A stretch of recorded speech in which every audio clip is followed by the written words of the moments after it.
Hey everyone, this is the second chapter from The Evolution of Dialectical Materialism, a Philosophical and Sociological Analysis by Z.A. Jordan.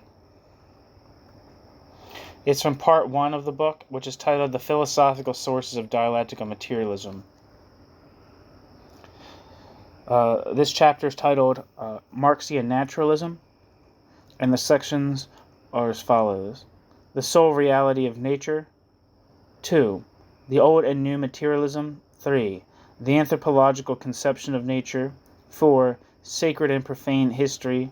5. The Idealist and Materialist Conception of History. 6. The Social Origin of Man's Distinctive Characteristics. 7. Is Marx a materialist?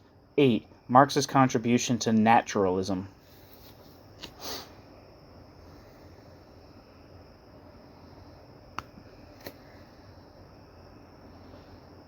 Let's see.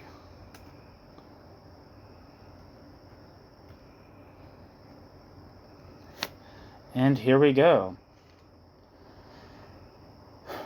Except during his youth, Marx was not actively interested in metaphysics, though his pronouncements sometimes appeared to entail definite metaphysical commitments.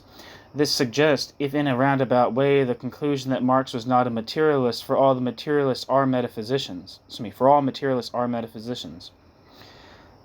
The writings of Marx are free from metaphysical speculations, if by metaphysics is meant the claim to knowledge about what is behind appearances or the nature of the world as it exists independently of us and on its own account.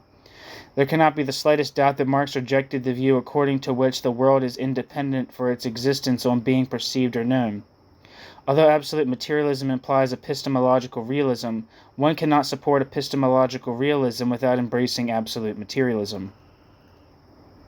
Marx would not dissent from some of the beliefs of materialism, but it is doubtful whether he would attach as much importance to them as the 18th and 19th century materialists did or as contemporary dialectical materialists do.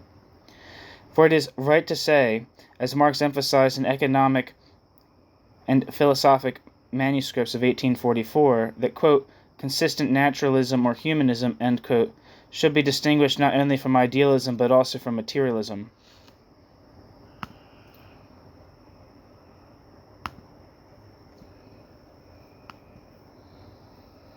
Marx's basic philosophic attitude differed from absolute and reductive materialism, the only form of materialism known at that time, and could best be described as naturalism, a classificatory name which he chose himself.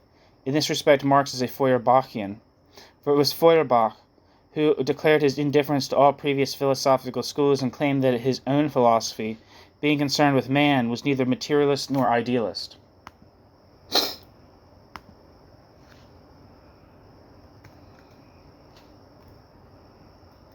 One second.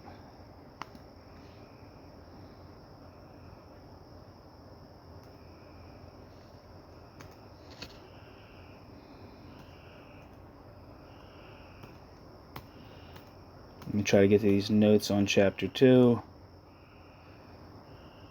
Alright, here we are. Footnote. The followers of Marx, including those who had a first-hand knowledge of Feuerbach, did not understand what he wanted to say. For instance, Plekhanov wrote that Feuerbach's anthropological viewpoint was only a methodological device, conditioned by the circumstances of time and place, which was intended to, quote, bring forth a correct view upon matter in general and its relation to the, quote, spirit, end quote, Plekhanov.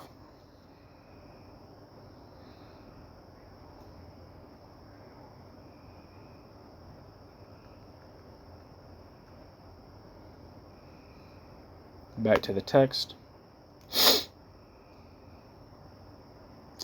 Nature is a more comprehensive concept than matter. It includes matter and life, body and mind, the motions of inanimate objects and the flights of passion and imagination. Quote, nature, wrote Santayana, quote, is material but not materialistic, end quote, a comment that might have come from Feuerbach or from Marx.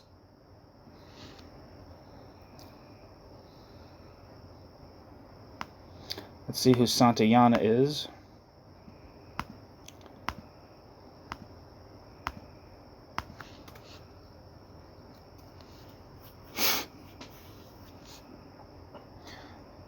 George Santayana,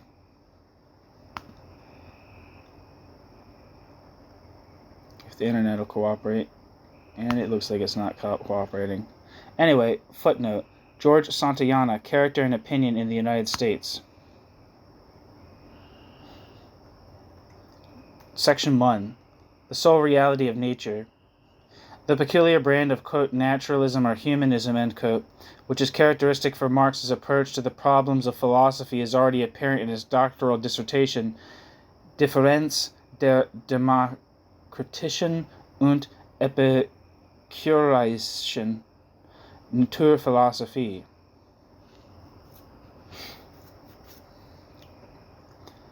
In this short but impressive study, Marx did not conceal the fact that in spite of the inconsistencies of Epicurus, he placed him above Democritus and sympathized with the former rather than with the latter. In The Critique of Pure Reason, Kant described Epicurus as the outstanding and perfectly consistent sensationalist philosopher. Unlike Aristotle or Locke, he never sought to pass by inference beyond the limits of experience. Although Marx admired Epicurus because he never raised a claim to absolute knowledge, he admired him still more for other reasons. While Democritus was exclusively concerned with the atom as a, quote, pure and abstract category, end quote, and with atomism as a hypothesis intended to explain the phenomena of physical nature, Epicurus was anxious to understand nature in order to help man get rid of fear and spiritual bondage. Philosophers who construct a cosmology to teach their fellow men the way of life they should follow cannot be judged by the standards of logical consistency alone. Epicurus, Marx wrote, was, quote, the greatest Greek enlightener, Aufklärer, end quote. The founder of the, quote, natural science of man's self-consciousness, end quote, whose philosophy, unlike that of Democritus, contained, quote, an invigorating principle, end quote. Footnote. Differenz der demokratischen und epikureischen Naturphilosophie. It is perhaps interesting to note that Sartre shares Marx's admiration for Epicurus, whom he describes as, quote, the first man who tried to abolish slavery within his domain, end quote. Sartre. Materialisme et Révolution.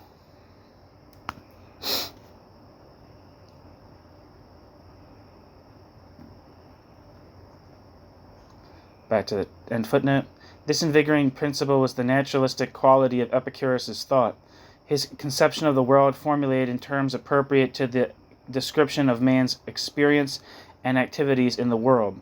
Since in Epicurus' philosophy nature and man could be described and explained in the same terms, there was no gulf dividing the world of nature and that of human affairs. Marx's, quote, new materialism, end quote, is closer to the definition of it given by Engels and Ludwig Feuerbach than to the dialectical materialism of Anti-Düring. This is comprehensible if one remembers that Ludwig Feuerbach was meant to be an account of Marx's and Engels' philosophical development in relation to the system of Hegel and Feuerbach, of the influence these philosophers exercised upon them, and how they overcame their attraction. Engels' recollections and retrospective observations should not be accepted, however, at their face value, since they are misleading and in some respects wrong. In his account, Engels spoke of Feuerbach's The Essence of Christianity, published in 1841, which, quote, without circumlocution placed materialism on the throne again, end quote, and suggested that it was this work that exercised a decisive influence upon Marx's philosophical development. Engels' dramatically and vividly presented account is only partly confirmed by Marx's own statements on the subject. Marx recognized that in The Essence of Christianity, Feuerbach had discovered the anthropological roots of Hegel's theological and philosophical speculations. But the formulation of Feuerbach's, quote, true materialism and real science, end quote, based on the premise that philosophy arises from and reflects, quote, the social relations, quote, of man to man, end quote, is to be found in Feuerbach's smaller and lesser-known writings. Vorläufige Thesen zur Reform der Philosophie of 1842 and Grundsätze der Philosophie der Zukunft, 1843. Marx described these works as having a profound and enduring significance. They carried out a thorough critical settling of accounts of the philosophy of Hegel. They displaced the old philosophy from its position of dominance and accomplished, quote, a real theoretical revolution, end quote.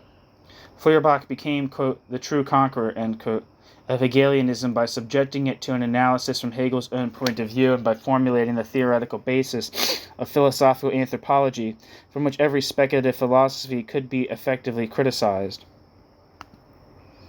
Footnote. Marx's letter to Ludwig Feuerbach of the 11th of August 1844, first published in 1958 and known to the author only in Polish translation. End footnote.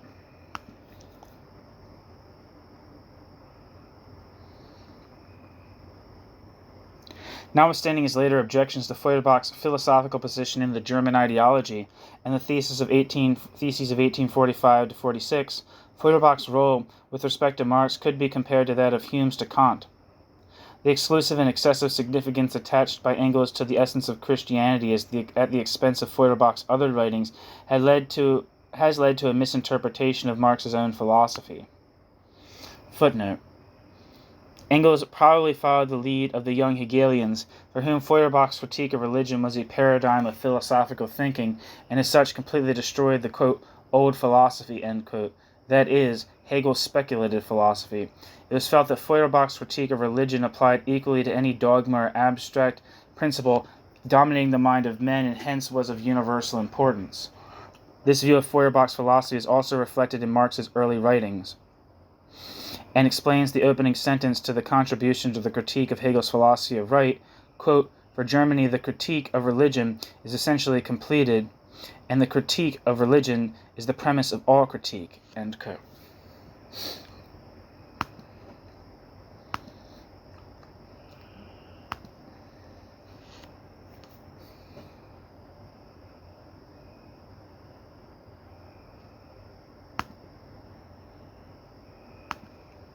Where am I?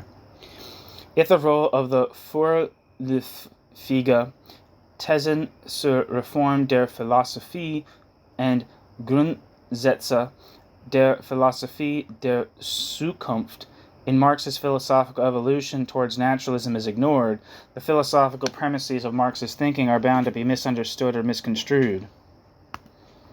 Footnote. Engels treated Feuerbach condescendingly in Ludwig Feuerbach, the book, and Engels' authority tended to minimize Feuerbach's influence upon Marx in the eyes of his followers and exponents. In this respect, Plekhanov was an exception, for he emphasized that Feuerbach, quote, in a considerable measure worked out the philosophical foundation of what can be called the world outlook of Marx and Engels, end quote. Contemporary students of Marx are inclined to accept Engels' testimony unquestioningly, ignore Feuerbach's philosophy, and consider the essence of Christianity alone as an important influence in Marx's philosophical development. One of the very few exceptions to this rule is Sidney Hook's treatment of Marx's relationship to Feuerbach in From Hegel to Marx. See also E. Thier, Das Menschenbild des jungen Marx, whose author, too, is misled by Engels' reminiscences in Ludwig Feuerbach.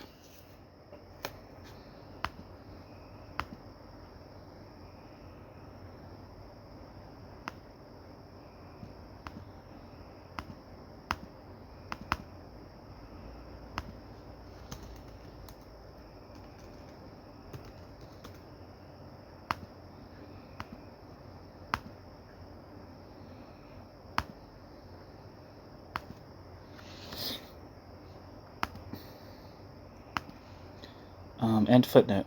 Feuerbach's materialism was neither the mechanistic, reductive materialism of the 18th century, nor could it be equated with Engels' dialectical materialism. It is a philosophical position which is best described as anthropological materialism or naturalism. Footnote. The term, quote, anthropological materialism, end quote, is borrowed from German historians of philosophy who often describe Feuerbach's doctrine as anthropologischer Materialismus. As applied to the philosophy of Feuerbach, quote, naturalism seems preferable to, quote, materialism, for Feuerbach did not establish matter as the principle of all that exists. It is advisable to add the qualification anthropological. It is advisable to add the qualification anthropological. For the following reason: unlike pure materialists who were impressed by the insignificance of man as compared with the whole of nature, Feuerbach gave a prominent place to man, a position which is bound to militate against some varieties or assumptions of materialism. End footnote.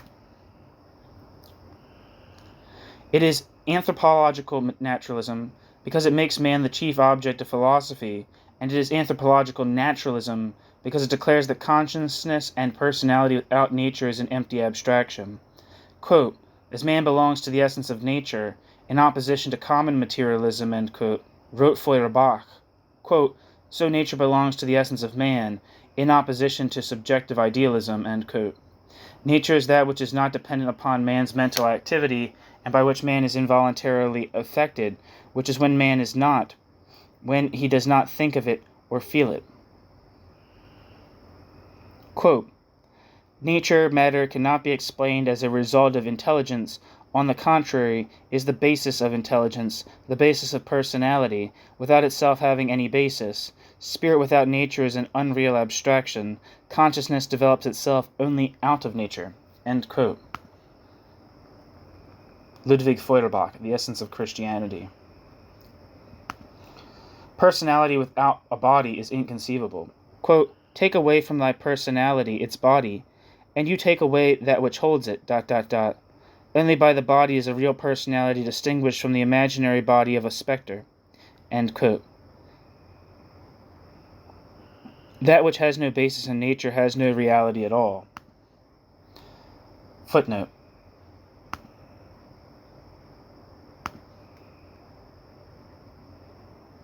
Ludwig Feuerbach, The Essence of Christianity. All sciences should found themselves upon nature, Feuerbach declared, for all knowledge remains hypothetical as long as that knowledge has not found its natural basis. This applies also to philosophy. Quote, philosophy must again unite with natural science and natural science with philosophy. This union, based on a reciprocal need and inner necessity, will be more fruitful than the mésalliance existing up to now between philosophy and theology. End quote. Ludwig Feuerbach. But that's not from The Essence of Christianity. It's from an abbreviated text whose name was only in German, so I couldn't even tell you what it was, but not The Essence of Christianity.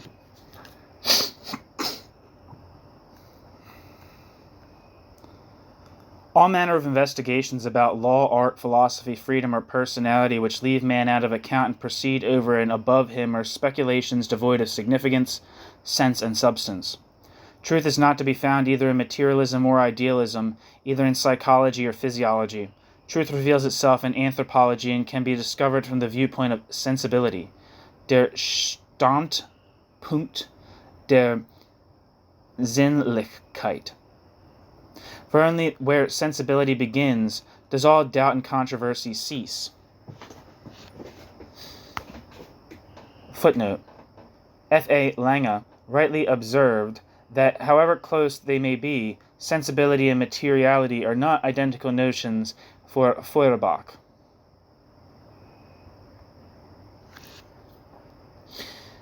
End footnote. Feuerbach wrote about himself, quote, I am nothing but a natural philosopher in the domain of mind, end quote. Feuerbach, Essence of Christianity. He followed in the footsteps of Locke, who as an empirical philosopher knew nothing of the transcendent individuality of man and defined the self as a, quote, conscious thinking thing, end quote, which is sensible of pleasure or pain, capable of happiness or misery, and, generally, is concerned for itself so far as its consciousness extends. John Locke, An Essay Concerning Human Understanding. Feuerbach adopted and defended this naturalistic and empirical interpretation of the ego against Hegelian transcendentalism. The philosopher's starting point is, quote, The man who is and knows himself as the self-conscious being of nature, as the being of history, as the being of the state, as the being of religion, end quote. Whose essential characteristics cannot be determined when he is separated and isolated from others, but only, quote, in the community of man with man, end quote. Feuerbach. Quote, while the old philosophy has taken as its starting point the statement, quote, I am an abstract and exclusively thinking being, and my body does not belong to my essence, end quote, the new philosophy starts with the statement, quote, I am a real, a sensuous being, my body belongs to my being, and indeed, my body in its totality is myself. It is itself my essence, end quote. Feuerbach. End quote, end quote. Feuerbach. The soul and the brain are mere hypostatizations of certain functions of the human individual, and they disrupt what in fact is an inseparable totality. The separation of the soul from the body, or of the sensuous from the non-sensuous essence of man, is a purely theoretical act which we constantly refute in our everyday life and to which nothing corresponds in reality. Man is a, quote, soul-invested brain, end quote. Das beseelte Gehirn, Gehirn, and a, quote, embodied soul, end quote. Die eingekörperte Seele.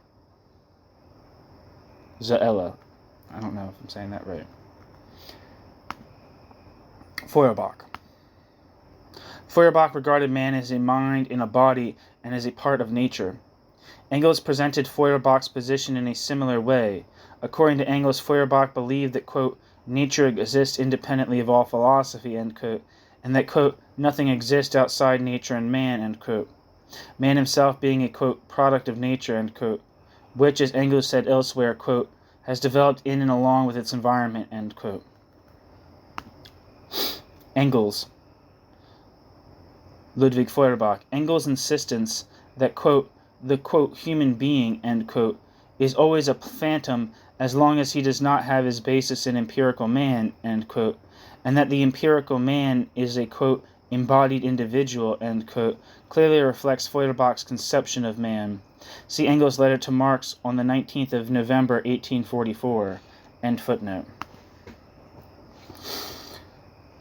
To assume that everything exists within the all-embracing and self-sufficient system of nature, that is, that neither nature should be set over against the transcendental, nor man against nature, is to adopt the attitude called, quote, naturalism. It was this attitude with which Engels identified Marx's, quote, new materialism, end quote.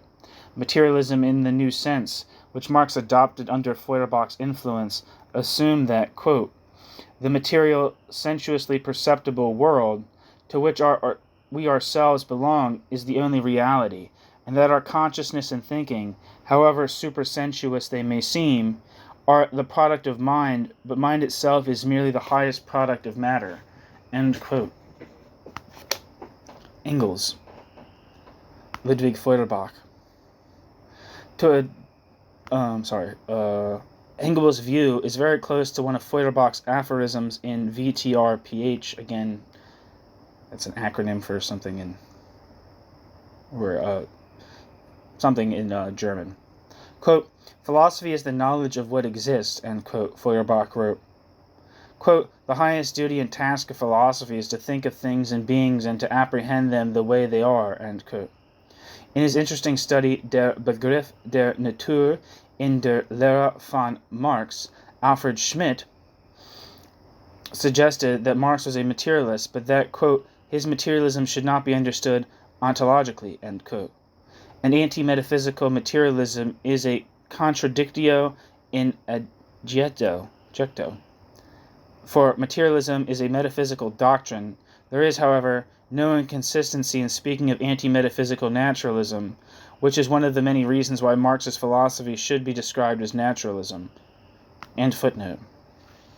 To adopt the materialist standpoint is to conceive things and events in their own and not in imaginary connections, and, quote, to comprehend the real world, nature and history, just as it presents itself to everyone who approaches it free from preconceived idealist crotchets. End quote. Engels.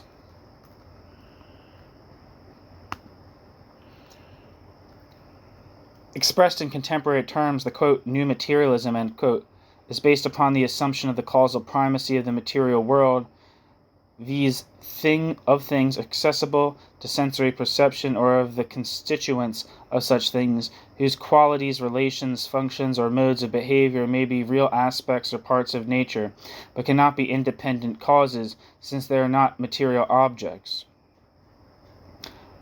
The basic premise of naturalism leaves no place for spirit or mind as a disembodied force.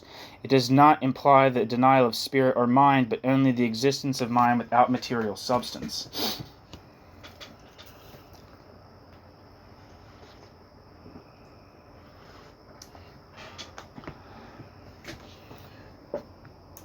The second characteristic of the, quote, new materialism, end quote, is its claim to universality, by virtue of consistent application of its basic premise to all domains of experience, both to nature and to history. Engels maintained that Feuerbach failed to live up to this obligation, for he did not apply the naturalistic approach to history, and can, therefore, be described as a, quote, materialist below and an idealist above, end quote. Engels. For his part, Marx pointed out that, quote, as far as Feuerbach is a materialist, he does not deal with history, and as far as he considers history, he is not a materialist. With him, materialism and history diverge completely, end quote. Marx. German ideology. For his part, Marx pointed out that, quote, history, as used by Marx and Engels in the quoted context, does not mean res gestae recorded by the historian. It means the social world in which men involved in making history live and by which they are determined, quote, the action and interaction of man in society, end quote, or, quote, the social world conceived as the totality of activities performed by the individuals who compose it, end quote. It also means the historicity of human nature, human activity, and human affairs in general. Footnote. See Engels' letter to Franz Mehring on the 14th of July, 1893. Marx, German Ideology, page 37. Frühschriften, page 354. Historicity can be defined as that feature of the behavior of man and generally living organism, LO, that given response R of LO to TNR cannot be explained unless the past behavior of type R and other occurrences in the history of living organism are included among the causes of R at TN. I don't know what the fuck that means. Back to the end footnote. Engels asserted that for Feuerbach, the various experiences and actions constituting the warp and woof of history were not natural processes. They combined the characteristics ascribed to two totally different realms, namely to the realm of nature and to the realm of spirit. It was only Marx who brought, quote, the science of society, that is, the sum total of the so-called historical and philosophical sciences, into harmony with the materialist foundation, end quote, by reconstructing the science of society on a naturalistic basis. Footnote.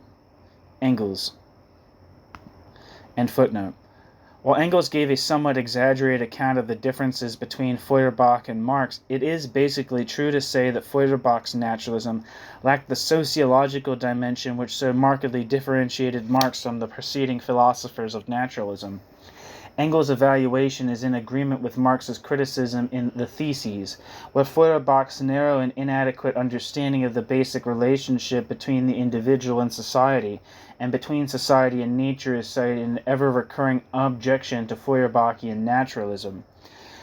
Marx's development beyond the Feuerbach standpoint began in the Holy Family, but it attained a clear formulation only in the German ideology. Footnote. While Marx, who wrote his criticism of Feuerbach's philosophy in 1845, emphasized above all its affinity with, quote, old materialism, end quote, F.A. Lange was impressed 20 years later by the great distance dividing Feuerbach from, quote, strict materialism, end quote. See his History of Materialism, Volume 2.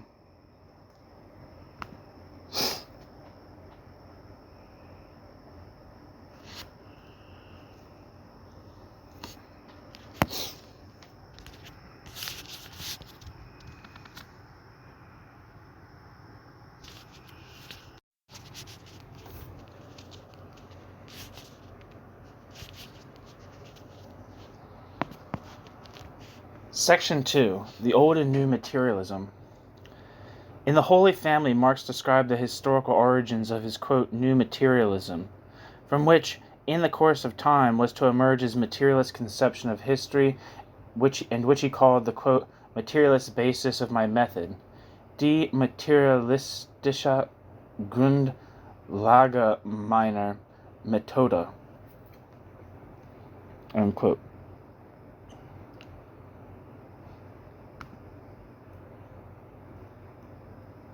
Marx's capital.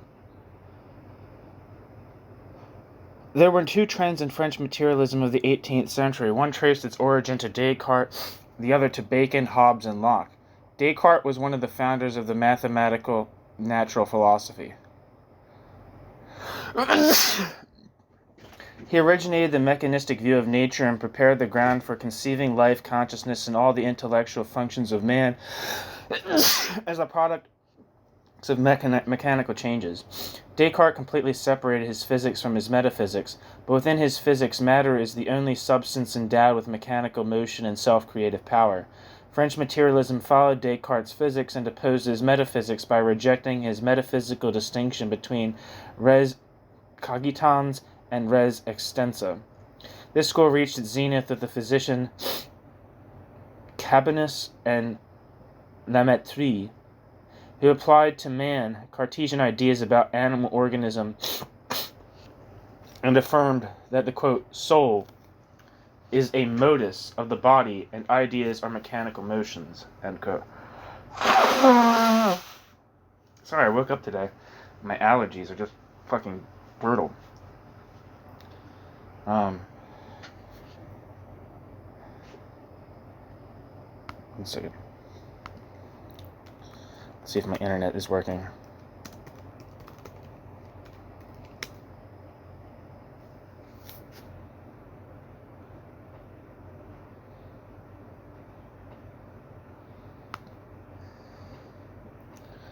Wikipedia says Pierre Jean Georges Cabannes lived from 1757 to 1808, was a French physiologist, Freemason, and materialist philosopher.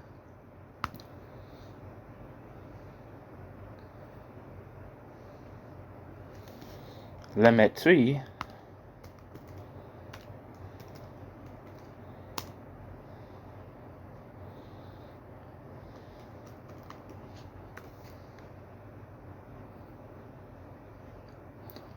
according to Wikipedia, Julien Offlet de la Mettrie lived from 1709 to 1751, so earlier than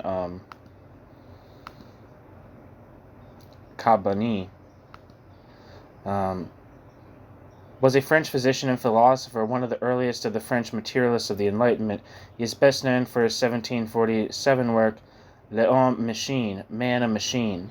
Lamettrie is most remembered for taking the position that humans are complex animals and no more have souls than animals do. He considered that the mind is part of the body and that life should be lived so as to produce pleasure, hedonism. Lamettrie's views were so controversial that he had to flee France and settle in Berlin.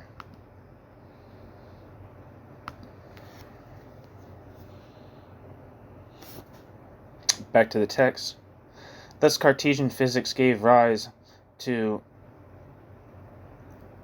mechanist materialism and merged with natural science. Marx never concealed his intellectual hostility to the ideas of le bête machine of Descartes, which in his opinion only showed that Descartes saw the world with the eyes of the manufacturing period.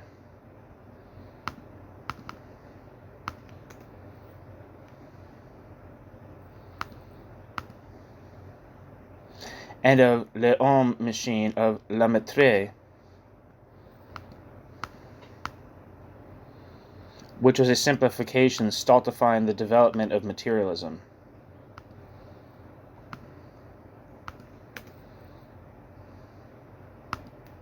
So, the first thing, the Descartes concept of le bête machine refers to animal machine. Animal machine, or bête machine, is a philosophical notion from Descartes in the 17th century, who held that animal behavior can be compared to the one of machines. Like them, animals would be an assembly of mechanical pieces and therefore unable to think and not gifted of consciousness, although they differ by their living character and ability of feeling.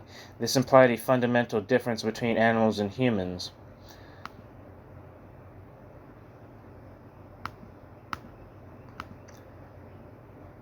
But Man and Machine, L'Homme Machine, by Julien Offray de la Métrie, first published in 1747, extended Descartes' argument to humans. This theory has been challenged from its original publication as inadequate to describe the specificities of life in animals and its ethical implications, while it has fed philosophical thought on the role of free will in human behavior as opposed to determinism. And L'Homme Machine, Man and Machine, refers to a work of materialist philosophy of the 18th century, so 1700s, French physician and philosopher Julien Offray de la Métrie, first published in 1747. In this work, de la Métrie extends Descartes' argument that animals are mere automatons, or machines to human beings. He denies dualism and the existence of the soul as a substance separate from matter.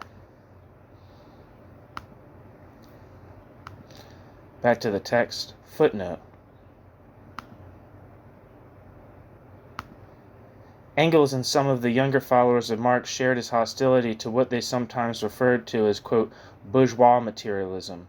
Quoting from Goethe's Dichtung und Wahrheit, where Goethe described his reaction to Holbach's Système de la Nature, Plekhanov called the views of the French materialists a dry, gloomy, and melancholy doctrine.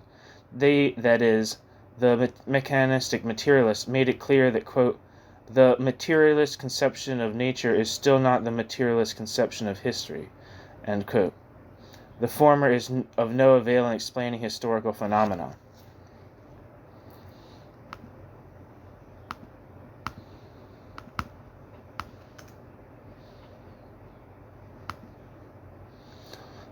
This Goethe piece,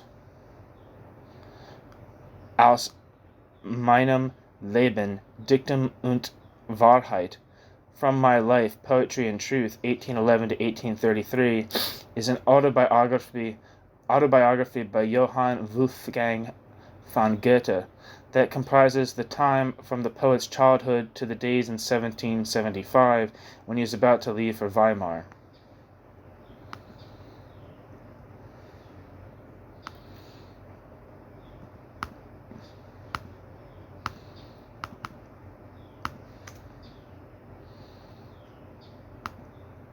And the Holbach's System of Nature is a work of philosophy from 1770 by Paul Henry Thierry, or Baron de Holbach. The work was originally published under the name of Jean-Baptiste de Mirabeau, a deceased member of the French Academy of Science. De Holbach wrote and published this book possibly with the assistance of Denis Diderot, but with the support of Jacques-André Néguillon, anonymously in 1770, describing the universe in terms of the principles of philosophical materialism. The mind is identified with the brain. There is no, quote, soul without a living body. The world is governed by strict deterministic laws. Free will is an illusion. There are no final causes, and whatever happens takes place because it inexorably must. The work explicitly denies the existence of God, arguing that belief in higher being is the product of fear, lack of understanding, and anthropomorphism. Though not a scientist himself, d'Holbach was scientifically literate, and he tried to develop his philosophy in accordance with the known facts of nature and the scientific knowledge of the day, citing, for example, the experiments of John Needham as proof that life could develop autonomously without the intervention of a deity. It makes a critical distinction between mythology as more or less benign way of bringing law-ordered thought on society, nature, and their powers to the masses, and theology. Theology which, when it separates from mythology, raises the power of nature above nature itself, and thus alienates the two, i.e., quote, nature, all that actually exists, from its power, now personified in a being outside nature, is by contrast a pernicious force in human affairs without parallel. Its principles are summed up in a more popular form in d'Holbach's bon sens, ou idée naturelle opposée, ou idée surnaturelle. I don't know. Back to the text. End footnote. The other branch of French materialism led directly to socialism and communism. Its ancestor was Bacon, and its immediate protagonist was Locke, after his views were civilized, given wit, flesh and blood by Condillac, his French admirer and follower.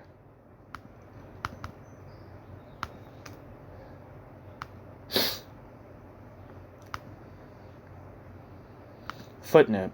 Elsewhere, Marx described Locke as, quote, an advocate of the new bourgeoisie in all forms, end quote, and as, quote, the philosopher of political economy in England, France, and Italy, end quote.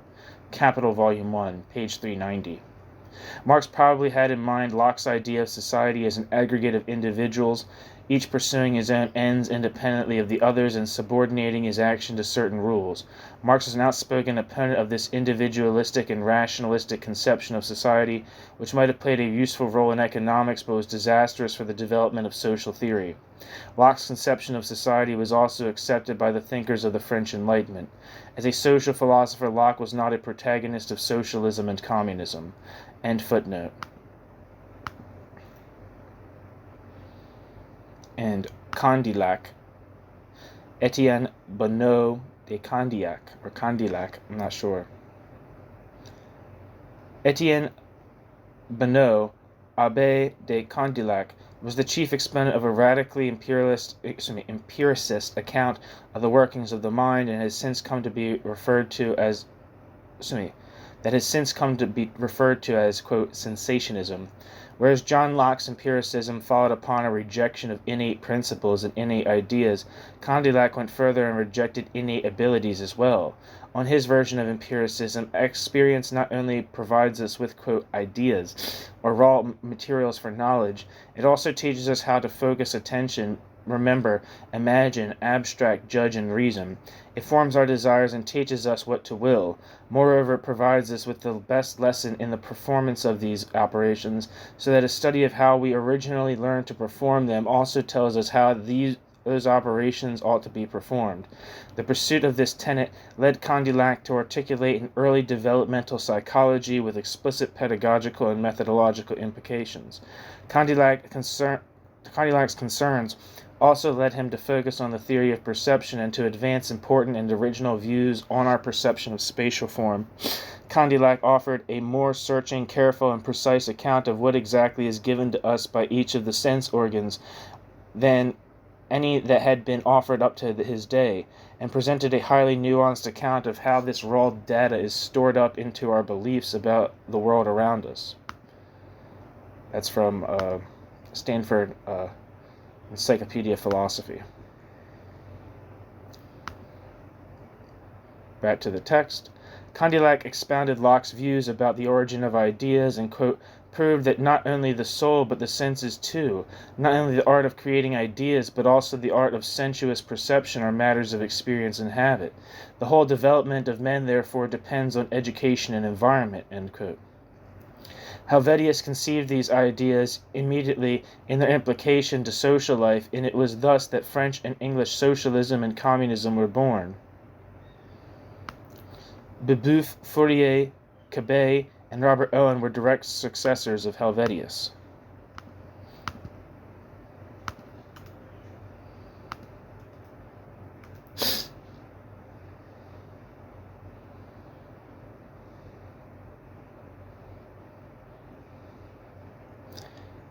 Wikipedia says Helvetius was a French philosopher, Freemason, and litterateur.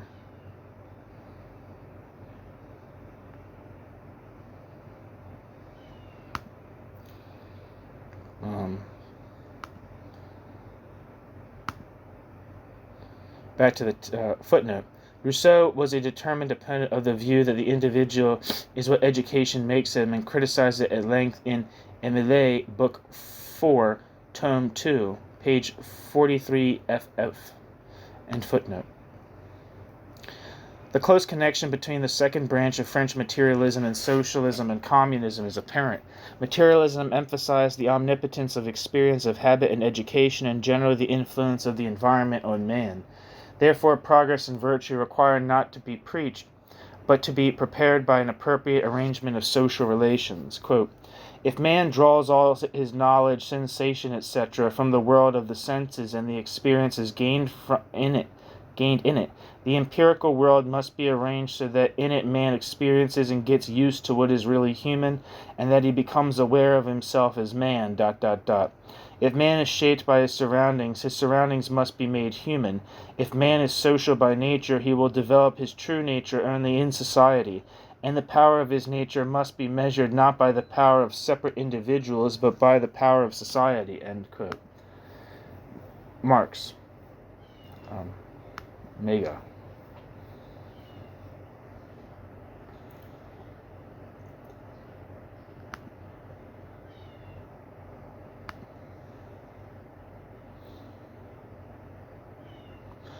In the writings of his youthful period, Marx stated repeatedly and emphatically his conviction that the materialism or naturalism, he used the term synonymously, which is the philosophical basis of communism, is real humanism. It promotes a full development of man's power and potentialities. This conviction implied the repudiation of the traditional mechanistic materialism symbolized by the name of la maîtrise and the adherence to the materialism of Helvetius. It also prompted a determined opposition to all kinds of idealism. Marx wrote that the naturalistic humanism of Helvetius had, quote, no more dangerous enemy in Germany than spiritualism or speculative idealism, which substitutes, quote, self-consciousness or the, quote, spirit for the real individual man, end quote. Marx. The young Hegelians provided a clear demonstration of the fact that the idealist philosophy replaced an authentic revolution intended to change the social conditions of life by an illusory revolution restricted to the realm of speculative thought. They thus reversed the true sequence of events and, in spite of their shared world-shattering pronouncements, became the staunchest conservatives.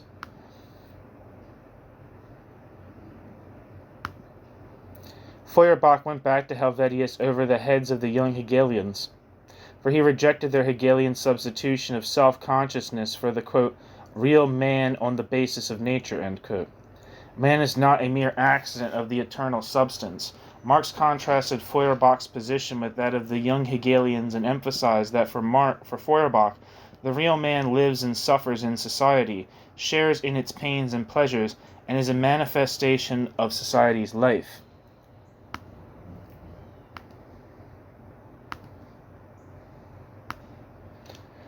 But Feuerbach failed to go beyond the point reached by Helvetius.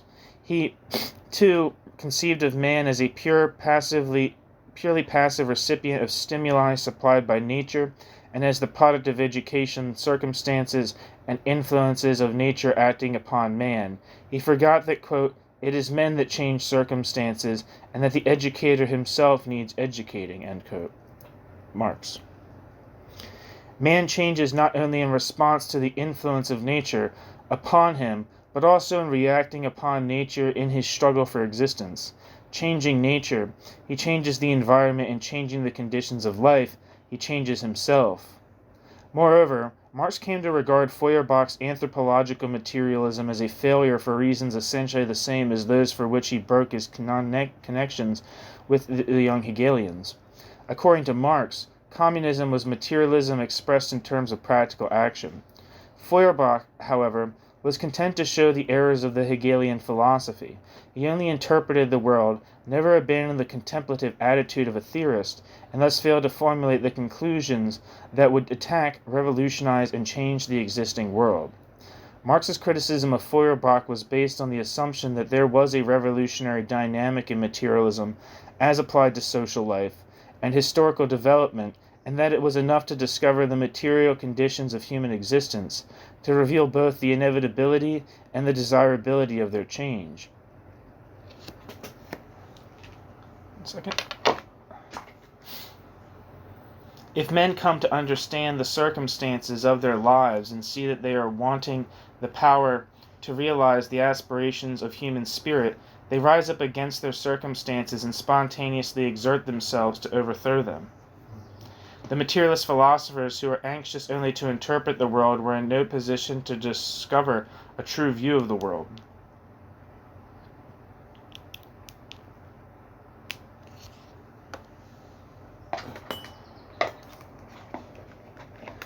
Second. Engels' retrospective evaluation of Feuerbach and his failure to improve upon Helvetius was derived from altogether different premises. He considered it to be self-evident that once the inadequacy of mechanistic materialism was clearly realized, dialectical materialism was bound to replace it, for only the latter remedied the defects and dealt successfully with the difficulties left unsolved by the former. Feuerbach recognized the truth of the antecedent, but not the truth of the consequent of the above statement. On this account, his materialism remained inconsistent and vacillating. This natural scientific materialism of Buchner, Malechat, and Vogt provided no alternative to mechanistic materialism.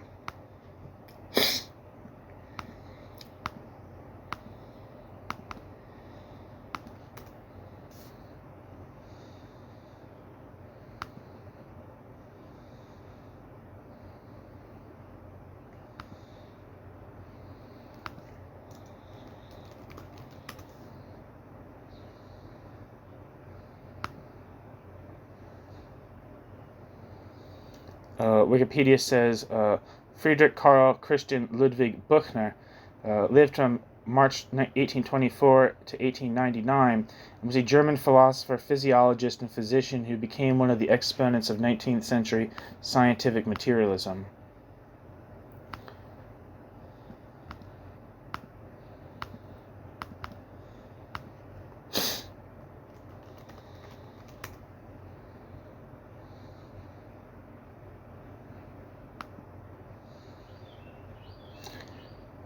Jacob Moleschott lived from 1822 to 1893 and was a Dutch physiologist and writer on nutrition and dietetics. He was known for his philosophical and political positions in regard to scientific materialism and against vitalism. He saw a need for scientists to engage in political thinking. He was a member of the German Academy of Sciences, Leopoldina, since 1884. Although born in the Netherlands, he studied in Germany and later wrote extensively in Italian, especially on, quote, scienza positiva, end quote.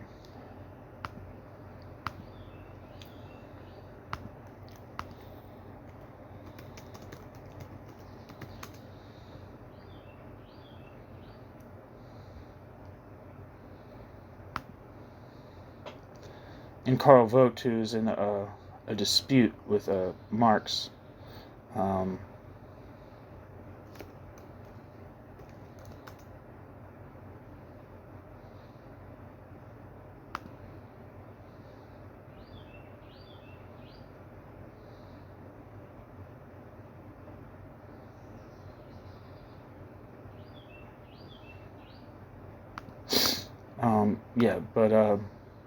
Let's see, Vogt.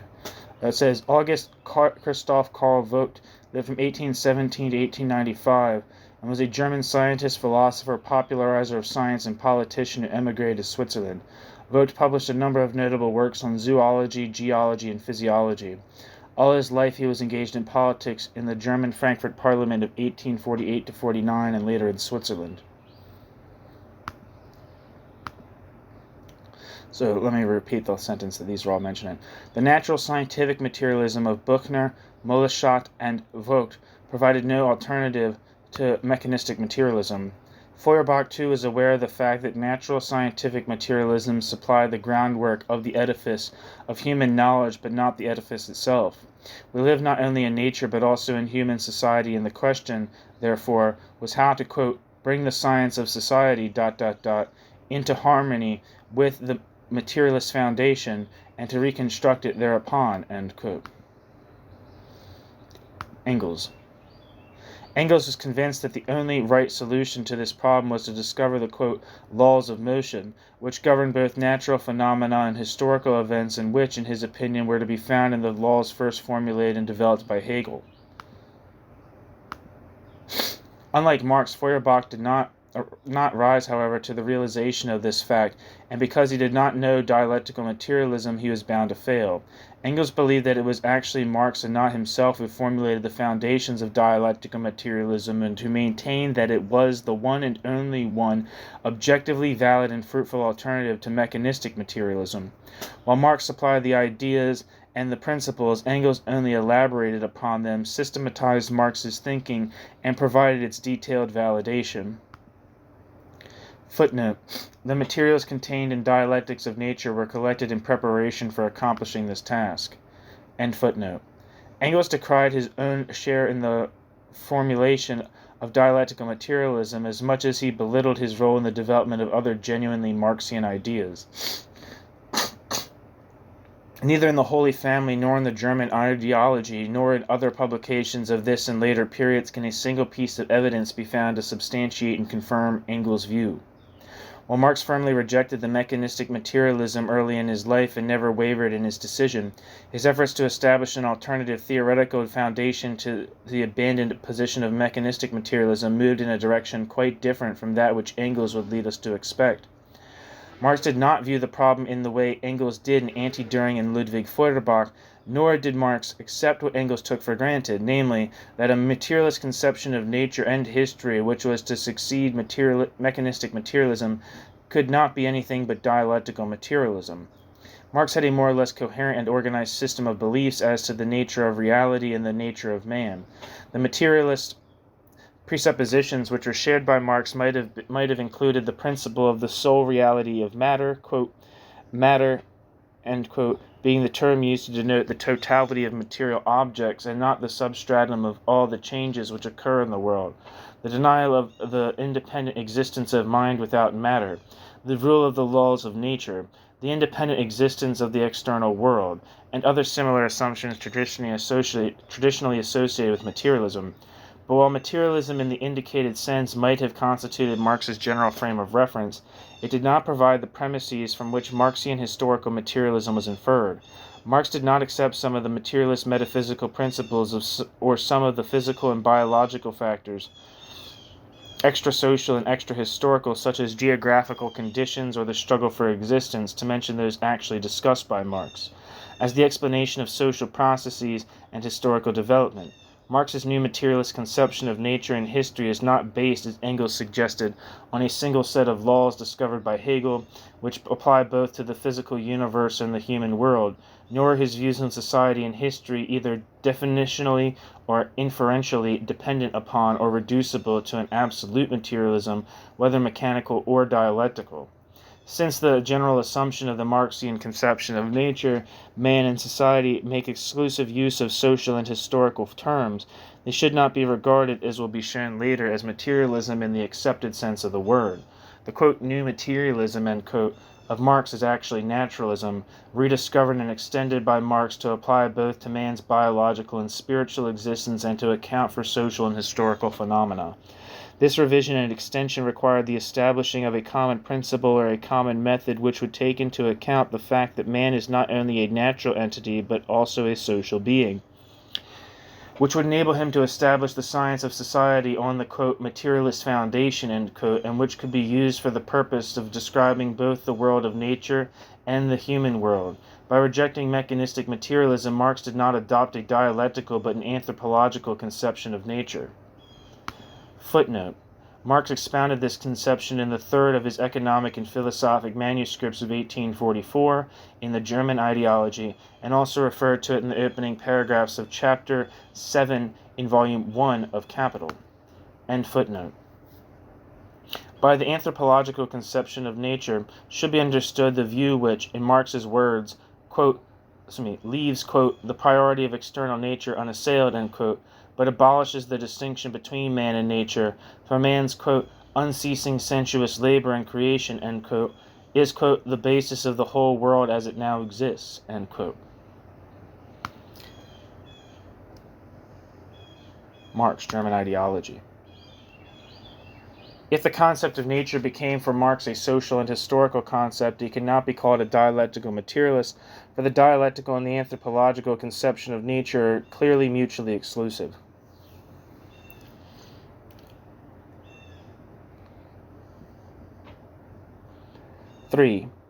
Section 3.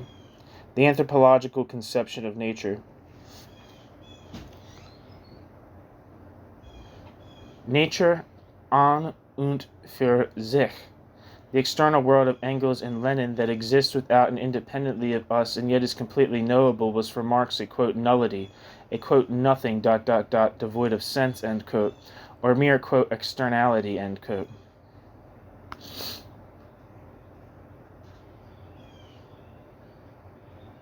This section owes a great debt to the study by Karl Kautsky. Landgraber and Karl Kautsky. They're actually stating pieces by these people. Landgraber, Das Problem der Dialektik, Karl Kautsky, Karl Marx, and something in Polish by Karl Kautsky.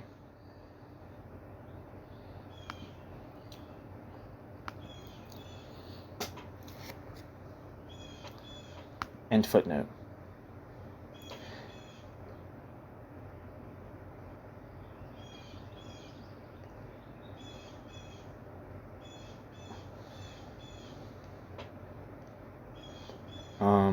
Nature an und für sich. Is that in and of itself? I'm not sure. Its existence is not problematic, but the question as the mode of its existence has no meaning. To reject this assertion and to maintain that we are able to discover what the universe itself is like is to assume that man can attain an omniscient being's view of the world.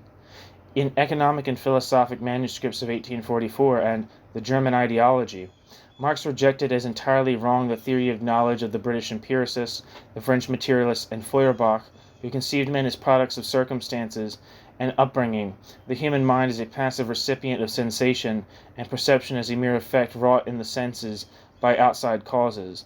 The causal theory of perception fails to explain the simplest act of cognition, and applied to the whole range of human experience, does not account for social change and the evolution of man.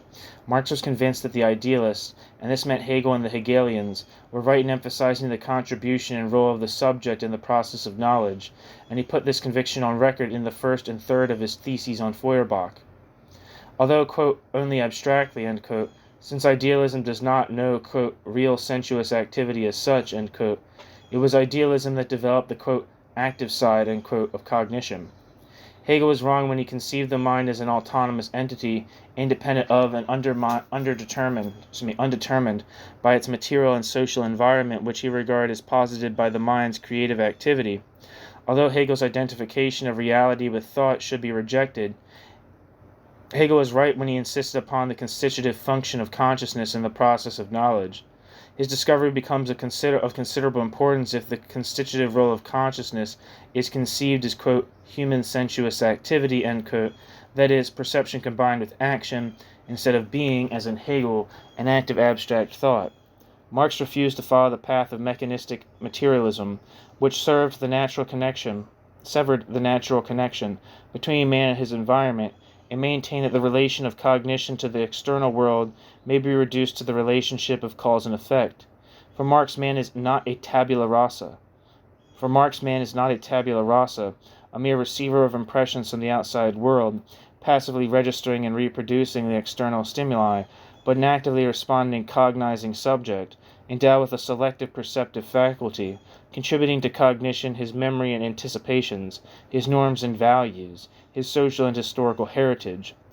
Instead of being the mere effect of external causes, sensation, cognition, and action are the results of interaction between the environment and an active and sensitive individual, responding with intelligence to the pressure and challenge of the external world.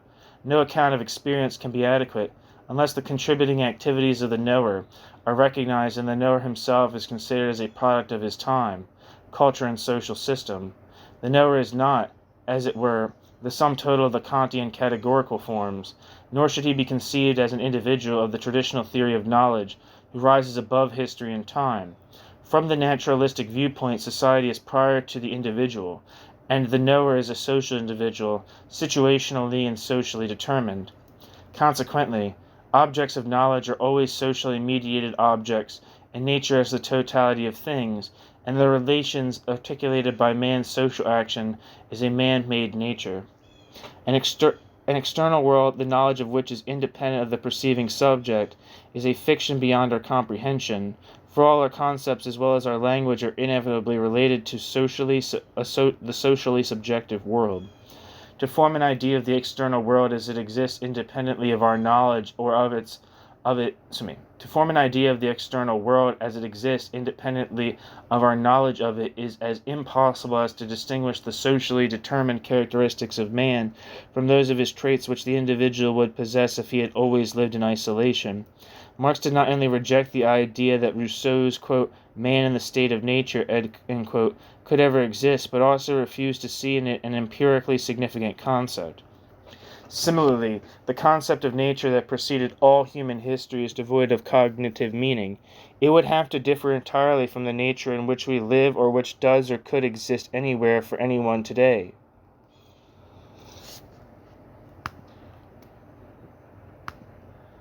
We cannot, as it were, remove from nature the traces left behind by the evolution of the human species, which constantly shapes and reshapes the world and which is responsible for the fact that the world appears to the cognizing subject in one manner rather than another.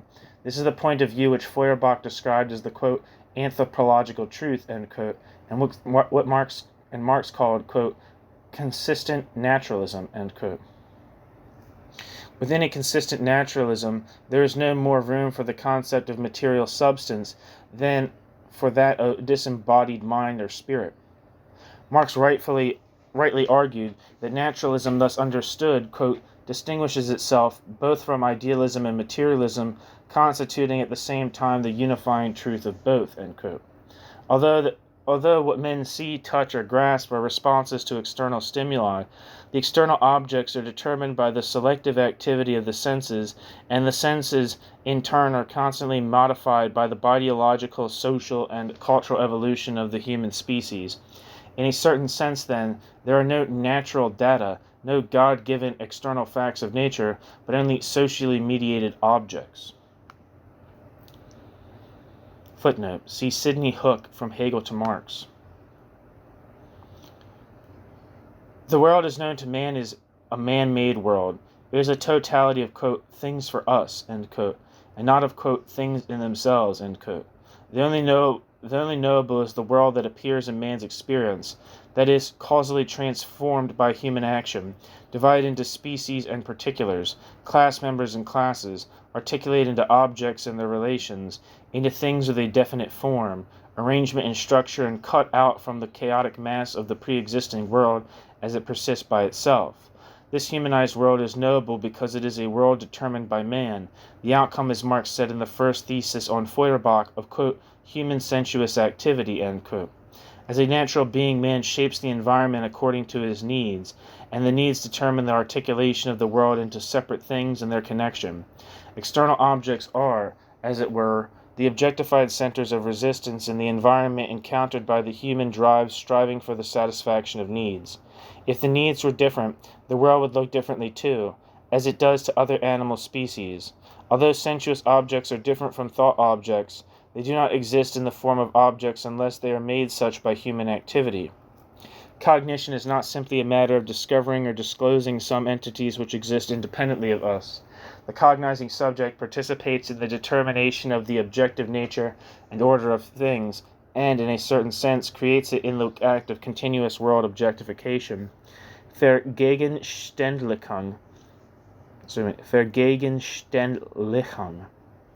Well, according to Marx, man's practical activity creates an objective world in the indicated sense. Objectification should not be conceived as a spiritual but as a natural act, and therefore as an act of production rather than that of creation in the proper sense, that is, of bringing something into being ex nihilo. Consequently, man's capacity of objectifying what gratifies his needs and provides him with enjoyment presupposes the, quote, sensuous external world, end quote. This external world is the material on which man's labor becomes manifest, from which and by means of which external objects are produced.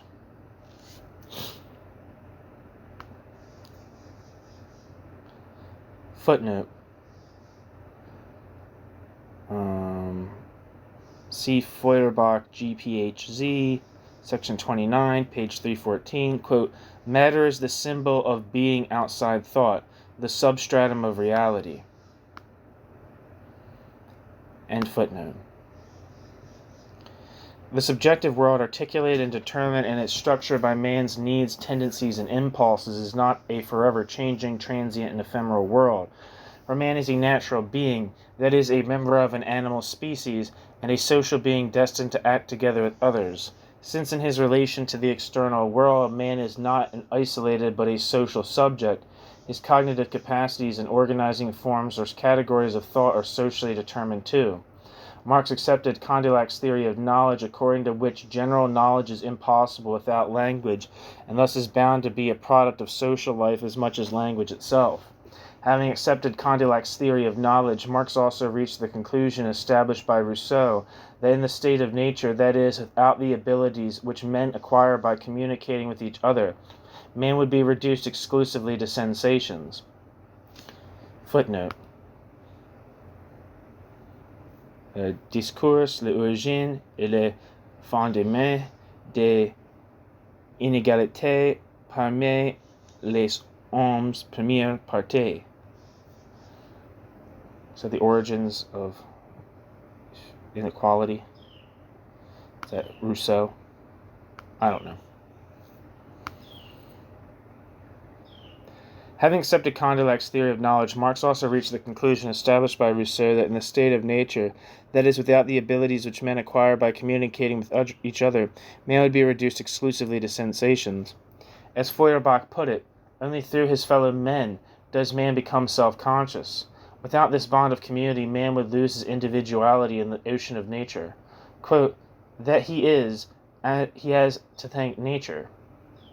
That he is man, he has to thank man. Spiritually as well as physically, he can achieve nothing without his fellow man. End quote. Feuerbach, The Essence of Christianity. The same applies to distinctively human powers and achievements. They are products of human society and not of man as individual. The intellectual and moral development of man, the acquisition and advance of arts and science, are a consequence of social life.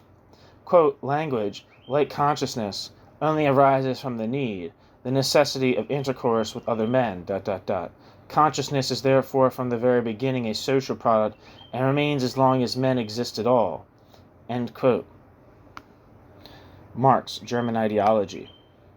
The subjective world of man is therefore socially subjective and could not be subjective in any other sense. Being socially objective, it displays certain persisting traits corresponding to the durable characteristics of the human species.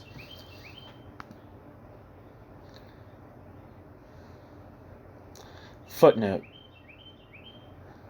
Sidney Hook points out that Marx only elaborated upon Feuerbach's theory of knowledge, which in turn closely resembles that of Protagoras. See From Hegel to Marx by Sidney Hook.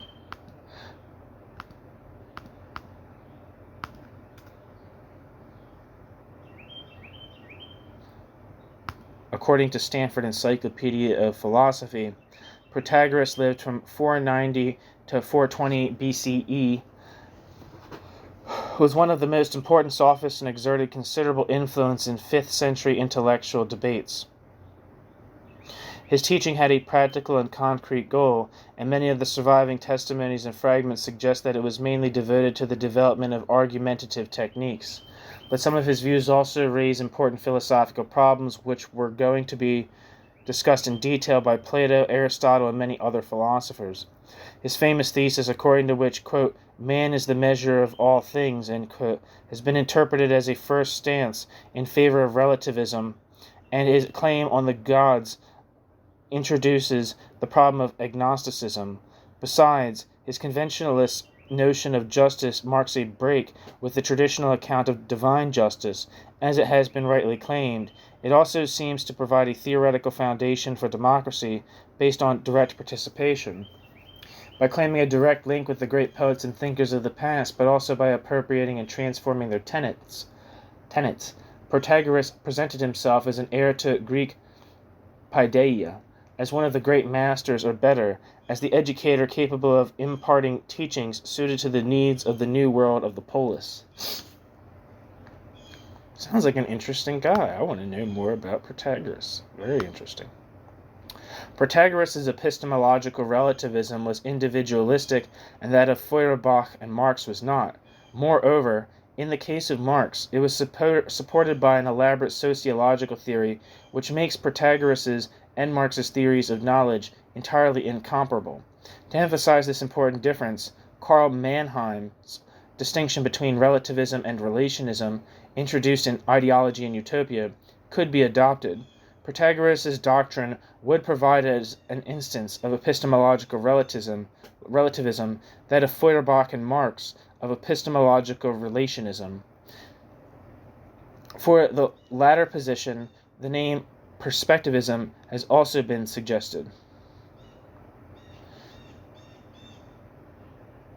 See L. von Bertalanffy, The Psychopathology of Scientism. End footnote. Quote, nature always meant for Marx, quote, man-made nature, end quote. That is, nature articulated, conditioned, and modified by man's cognitive and social activity. Marx's favorite terms of this object constituting activity, regarded by him as the primary datum of philosophy, were, quote, praxis, and, quote, practical activity, end quote, praktische Tätigkeit, which appears over and over again in Theses on Feuerbach. While by making use of these expressions, Marx wished to emphasize the active attitude of the new as compared with the contemplative attitude of the old materialism, and appealed to the meaning in which, quote, practice is opposed to, quote, mere theory, or, quote, speculation, the main sense of, quote, practical is clearly, quote, being biologically relevant, end quote, or, quote, significant, end quote, that is, important for the life of the human organism and for the survival of the species. From this biological point of view, nature may be conceived, as it is by Marx, as, quote, man's inorganic body with which he must remain in continuous intercourse if he is not to die, end quote. Marx. Nature is considered by Marx only insofar as man, the primary object of Marx's interest, is part of nature, and man's physical and spiritual life is linked to and reflected by nature, which, in turn, is transformed by man's practical activity into an objective world. Marx's approach to the problem of the relation between nature and man reversed the order of inquiry accepted in the materialist tradition. Instead of the inquiry of nature paving the way for the inquiry into the nature of man, it was the inquiry into the nature of man that was to guide the inquiry into the problems of nature. While the revolution in natural science of the 16th and 17th centuries destroyed the idea of man and social order established in the Middle Ages, now it was the revolution in the, quote, science of man, end quote, that was to lead a complete philosophical reassessment of our knowledge of nature.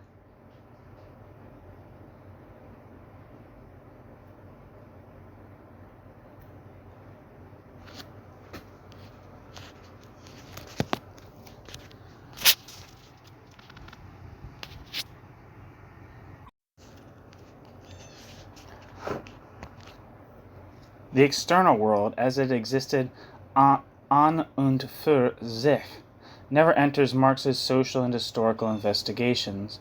The Marxian theory of knowledge is based on the assumption that the sensuous world around is not a thing given directly from all eternity, but is constantly molded by man's theoretical and practical, cognitive and productive activity, that reality is of historical nature in the sense that it is the outcome of specifically human actions of a whole succession of generations, and that each generation stands on the shoulders of the preceding one, continues the traditional activity in completely changed circumstances and modifies the old circumstances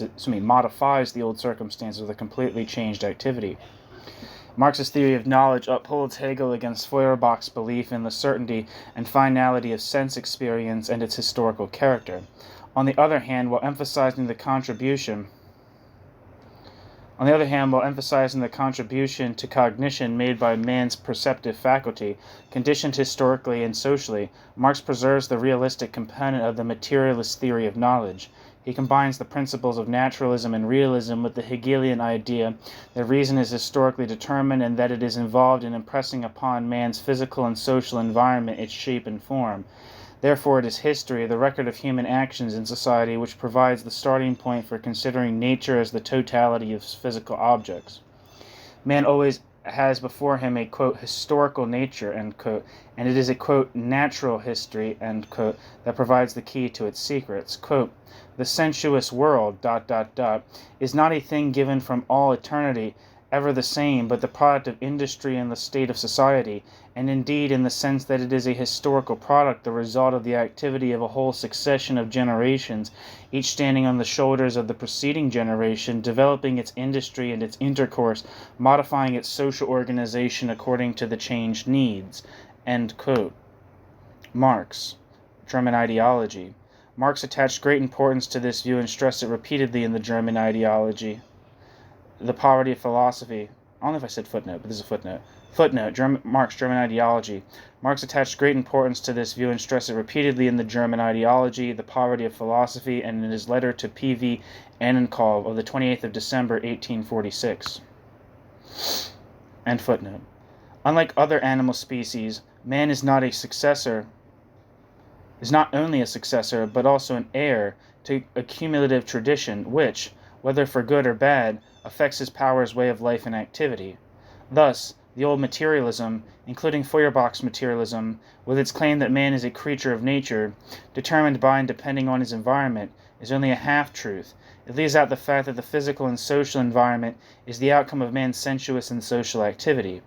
What Feuerbach emphasized in his criticism of Hegel's speculative philosophy, namely that we take cognizance of objects by coming under their action and that sensation precedes thinking, was for Marx an indubitable fact.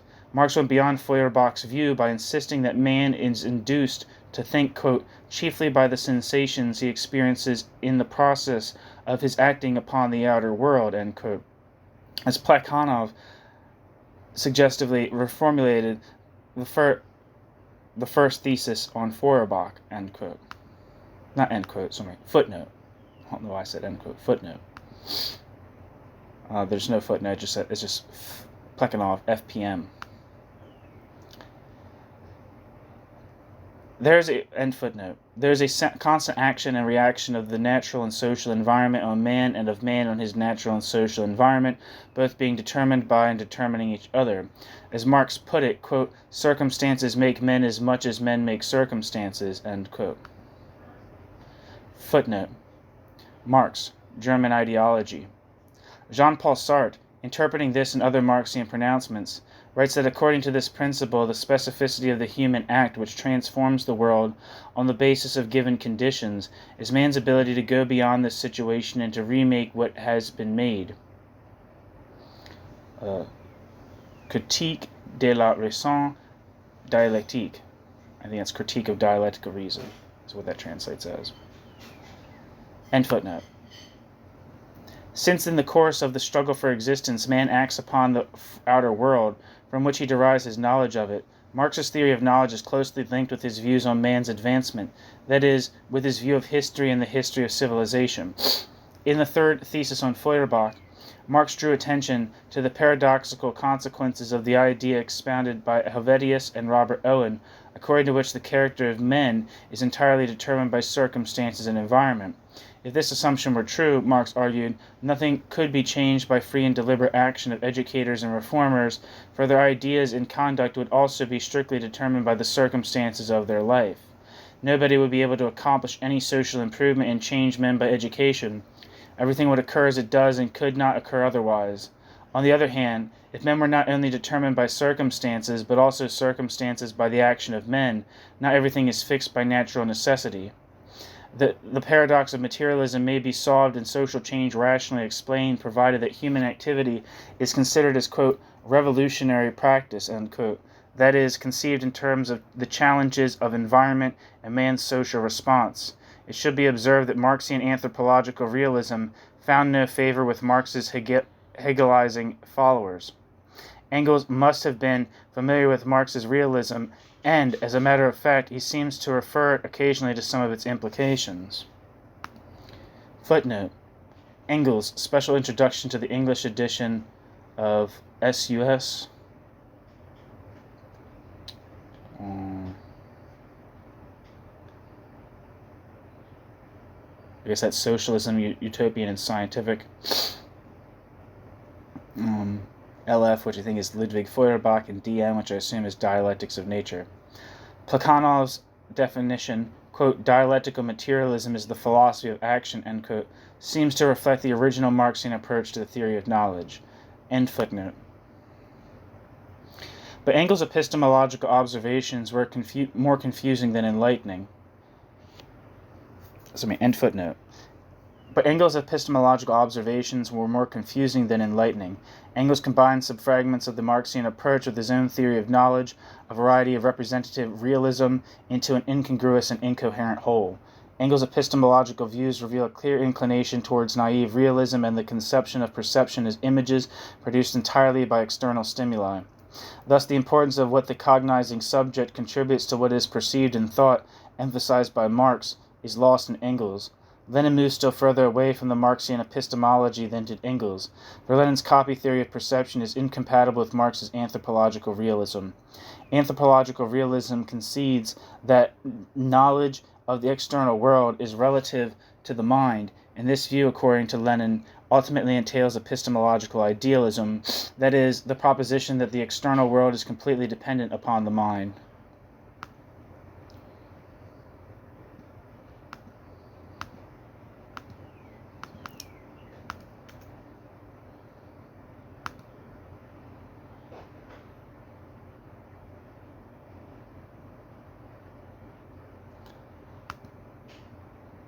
Excuse me 1 second. In Materialism and Imperial Criticism, Lenin argued over and over again that no consistent materialism could deviate in the slightest way from the copy theory of perception, for only this theory unqualifyingly denies the dependence of knowledge of the external world upon the mind and is therefore in no way tarred with the idealist brush. Thus, without knowing it, Lenin also put Marx's anthropological realism out of court as a materialist theory. Footnote: it should be remembered that Lenin did not know either economic philosophic manuscripts of 1844 or the German ideology. Again, that's a very important thing to keep in mind at all times, is that certain literature that we take for granted from the from Marx's collected works were not available in the same way to every generation of people commenting on Marx. Right? I don't believe the 1844 manuscripts became common until usage until I think like the 30s, 1930s. And then there's translation, and then the degree to which people like jump on them. So like the kind of like Hegelianizing Marxism of like Korsch and Lukács in the 1920s was really quite groundbreaking in the sense that they didn't even have access to the 1844 manuscripts.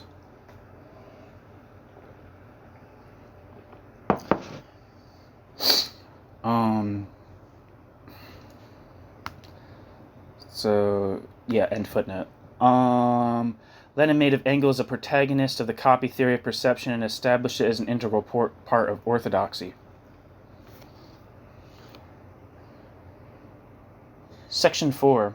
Sacred and Profane History.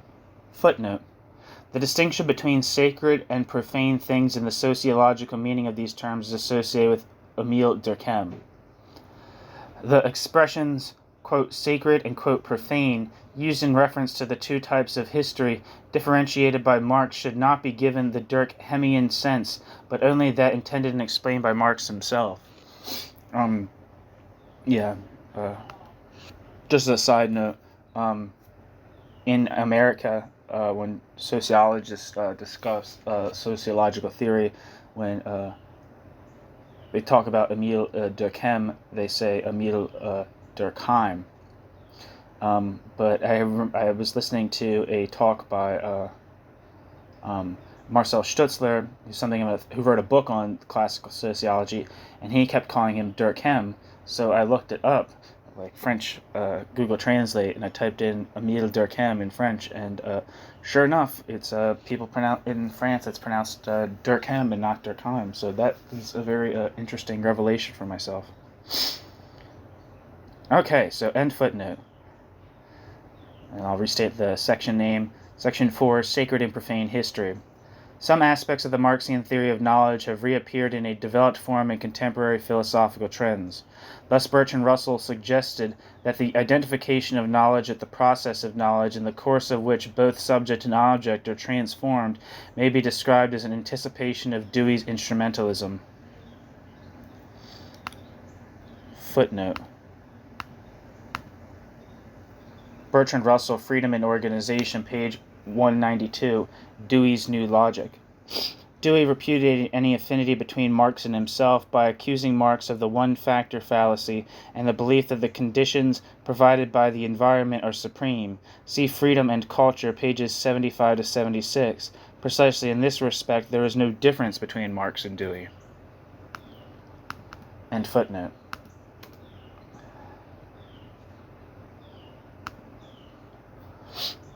The existentialists claim their affinity with the Marxian way of viewing the world by referring to Marx's reduction of nature to the, quote, social reality of nature, end quote, and to his conception of man as a, quote, being within the world, end quote, both conditioned by and responding to the circumstances of life. For the understanding of Marx of a different point is, however, important. The Marxian conception of nature, of man, and man's relation to nature disposes of many traditional epistemological problems. Marx neither needs to prove existence of the external world nor disprove the external world's existence. From Marx's point of view, these endeavors are prompted by false assumptions concerning the relation of man to nature, by considering man as a detached observer, setting man against the world, or placing man, as it were, on a totally different level. For man, who is part of nature, to doubt the existence of the external world or to consider it as in need of proof is to doubt his own existence, and even Descartes and Barclay refused to go to such a length. This conclusion is of considerable significance for the interpretation of Marxian philosophy, as Marx refused to dissociate nature from man and man from nature, and conceived man not only as part of nature, but also nature in a certain sense as a product of man's activity, and thus part of man. Marx's naturalism has no need of metaphysical foundation. Moreover, since man knows only socially mediated nature, quote, man, and not natural reality, quote, is the immediate object of natural science, end quote. To use Marx's terminology, the natural science of man is logically prior to other knowledge. Footnote. Oh, no, it just says Marx. Citation. What Feuerbach said about his anthropological materialism applies even more fittingly to Marx's naturalism. Quote, the new philosophy, end quote, wrote Feuerbach, quote, makes man, including nature as the basis of man, the sole universal and highest object of philosophy, makes, therefore, of anthropology, including physiology, the universal science. End quote. Ludwig Feuerbach.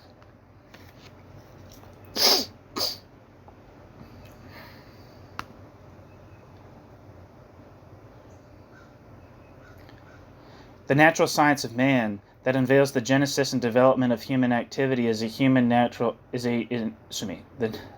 footnote. The natural science of man that unveils the genesis and development of human society is a natural historical science. In the preface to the first edition of Capital, Marx observes that in this work, quote, the evolution of the economic formation of society is viewed as a process of natural history, end quote. This natural history must be differentiated from history which is conceived in the Hegelian manner as a development of mind and spirit. Footnote. Werner Sombart used the terms, quote, social naturalism, end quote, and, quote, social idealism, end quote, sozialer Naturalismus, sozialer Idealismus, to designate the views of Marx and Hegel respectively, which seem, however, to be as much burdened by misleading connotations and associations as are the more familiar phrases, quote, the materialist, and, quote, the spiritualistic conception of history, end quote.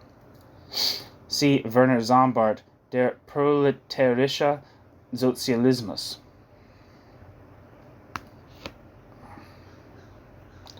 End footnote.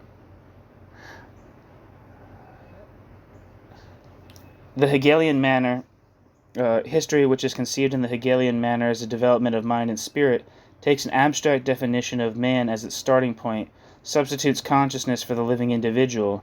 Hegel regarded self-consciousness as the essence of spirit and, consequently, also of man, rises far above space and time, and, being incapable of following the real progressive movement of events, produces phantasmagorias of the historian's mind. The spiritualistic conception of history is selective and restrictive.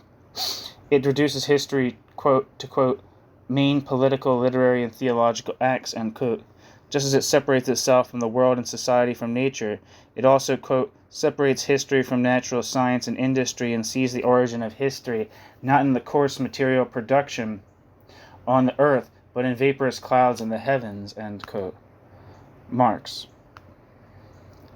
From this viewpoint, society is the result or emanation of transcendent ideas, which also provide men with their explanatory and normative principles, and history consists in the unfolding and transforming of one idea into another. This is not history, Marx wrote, referring first of all to the brothers Bauer, quote, but old Hegelian junk. It is not profane history, a history of man, but sacred history, a history of ideas. From this point of view, man is only the instrument of which the idea of the eternal reason makes use in order to unfold itself, end quote. Marx, in a letter to P.V. Annenkov, 28th of December, 1846. Footnote, Marx might have wished also to refer to Moses Hesse's The Sacred History of Mankind, Die Heilige Geschichte der Menschheit, published in 1837, in which Moses Hess called the history of mankind, quote, sacred, because he regarded it as a gradual revelation of the divine spirit. See J. Weiss, Moses Hess, Utopian Socialist, page 10 to 22.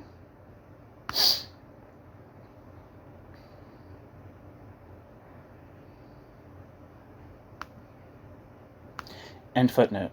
This imaginary world of Geist was overthrown by Feuerbach, who substituted the investigation of men and their interaction and social relations for the Hegelian grand fantasy of self-developing thought. Quote, man is not an abstract being existing outside the world, end quote. Marx concluded his reflections upon Hegel's view of man. Quote, man is the world of men, the state, society, end quote. Marx.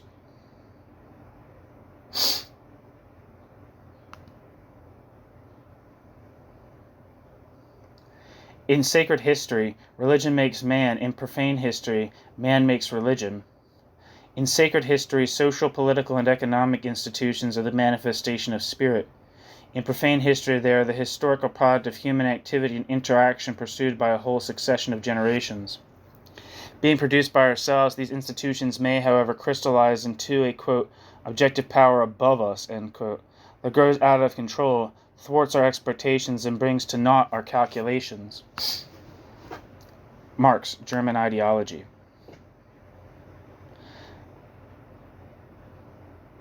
These institutions do not deprive history of its profane nature, though they reveal the truth that man is not only the maker of society, but also society's victim. It is the, quote, real-life process, end quote, the way by which men produce the means of subsistence and the forms of social relations, restricting their interaction for the purpose of production, that is the primary datum of profane history. It constitutes the basis which is itself not subject to questioning, and with references to which problems of history are formulated and examined. On the other hand, the various manifestations of spirit are an outcome and reflection of this, quote, real-life process, end quote. Thus the history that may rightly claim the name of natural science of man starts from the actual conditions of social life and tries, by virtue of these conditions, to account for the ideas and conceptions flowing from the life process of individuals. Quote, after the disappearance of the otherworldliness of truth, das Jenseits der Wahrheit, the task of history is to establish the truth of this worldliness, die Wahrheit des Diesseits. Diesseits. End quote. Marx. It is a fateful error to set society and culture over against nature, for society and culture which grows in it are part of nature rather than a state of human existence opposed to nature, and culture originates not only in, but also through society.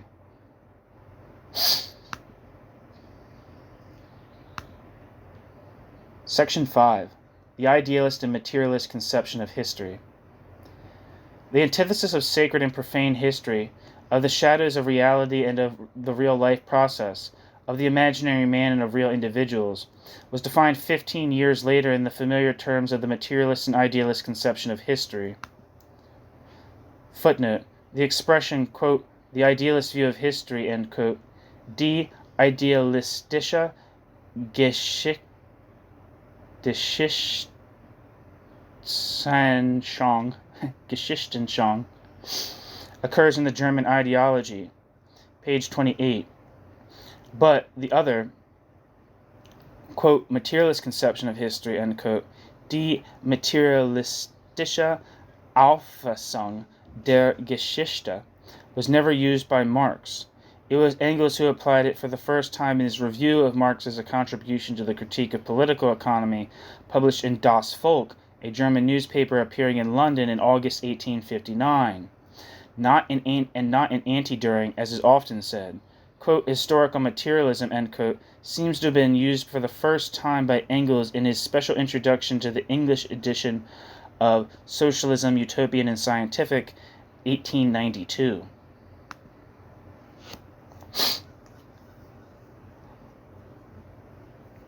End footnote.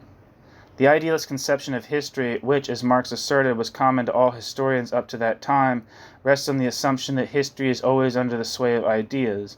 This assumption clearly substitutes interconnections manufactured by and emanating from the mind of the philosopher for the real interconnections to be discovered in the events themselves. For in every epoch the ruling ideas are the ideas of the ruling class, and the class wielding the dominating economic power in society is therefore its ruling intellectual force. The class which controls the means of material production has control at the same time over the intellectual production. Those who rule as a class rule also as thinkers, as producers and distributors of the ideas of their age. These ideas are, quote, neither pure nor external, end quote. The ruling ideas express the dominant material relationships grasped as ideas. That is, they reflect the relationship which makes a given class the ruling one and secure its domination. Consequently, to say that a system of ideas was dominant in a certain epoch without inquiring about the conditions of production and the producers of the ruling ideas is to fall victim to the illusion of the epoch.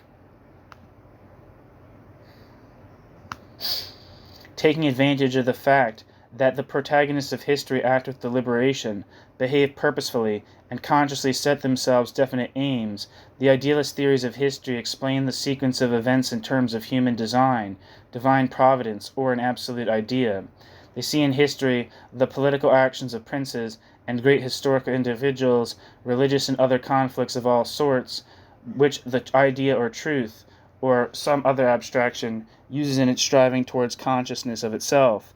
Human action may be prompted by passion or deliberation, motivated by ambition, personal hatred or whim, love of truth or justice. The error of the exponents of the idealist conception of history is not in recognizing these various motives, but in failing to search for the real causes behind the alleged ones. They do not question the motives given by the protagonists themselves, but accept them as if they were the determinants of action. While in ordinary life people are able, as a rule, to distinguish between what somebody professes to be and what he really is, the idealist historians fail to give evidence of such common sense. Quote, They take every epoch at its word and believe that everything it says and imagines about itself is true. End quote. Marx, German ideology. One of the things that I was curious about is, like, there was a comment earlier, where was it, that said something about all hitherto history being like idealist or whatever, but I don't believe you could say that. It seems like there is a certain degree that people associate with classical political economy had also a certain materialist conception of history.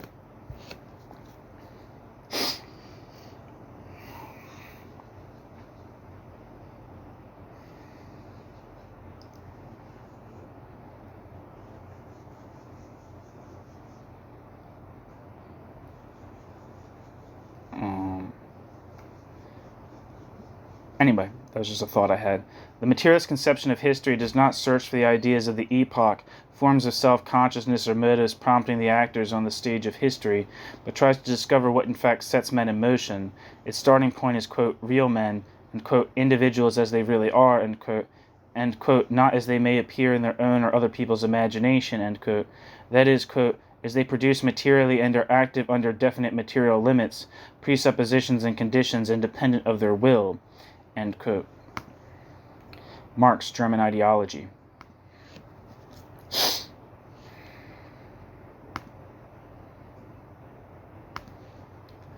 Marx claimed that labor is the primary factor in social development because labor must be recognized as a necessary condition for the existence of the human race. Without labor, there is no, quote, material exchange between human and nature, end quote. That is, no production of commodities for the satisfaction of human wants.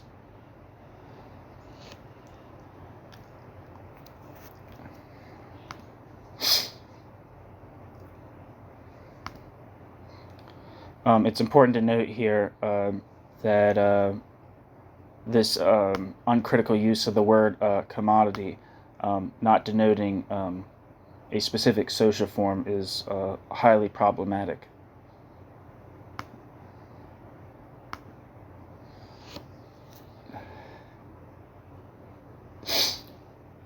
With this, quote, eternal nature imposed necessity, end quote, independent of all forms of society, is associated another, the necessity arising from man's inability to produce what he requires without the assistance of other men. Since needs cannot be met on an adequate level without tools, and tools are manufactured and used in social cooperation, quote, production by isolated individuals outside of society, is as great an absurdity as the idea of the development of language without individuals living together and talking to one another, end quote. Marx, Introduction to the Critique of Political Economy.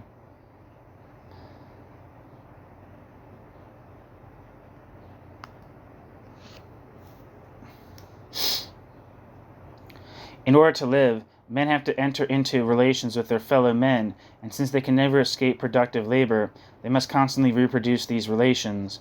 Thus every society is the, quote, product of men's reciprocal action, end quote, which expresses the primary condition of the life of the human species and maintains its biological existence. Social interaction is conditioned by the productive forces already won and by the social organization in existence, for they are handed down to each generation by its predecessors. History is nothing but the succession of separate generations, each of which makes use of the productive forces and social relations inherited from all preceding generations. The materialist interpretation of history can be defined in Marx's own terms as the view according to which, quote, the life process of society is based on the process of material production, end quote, and the formation of ideas is explained in terms of this, quote, material practice, end quote, instead of the practice being accounted for in terms of ideas.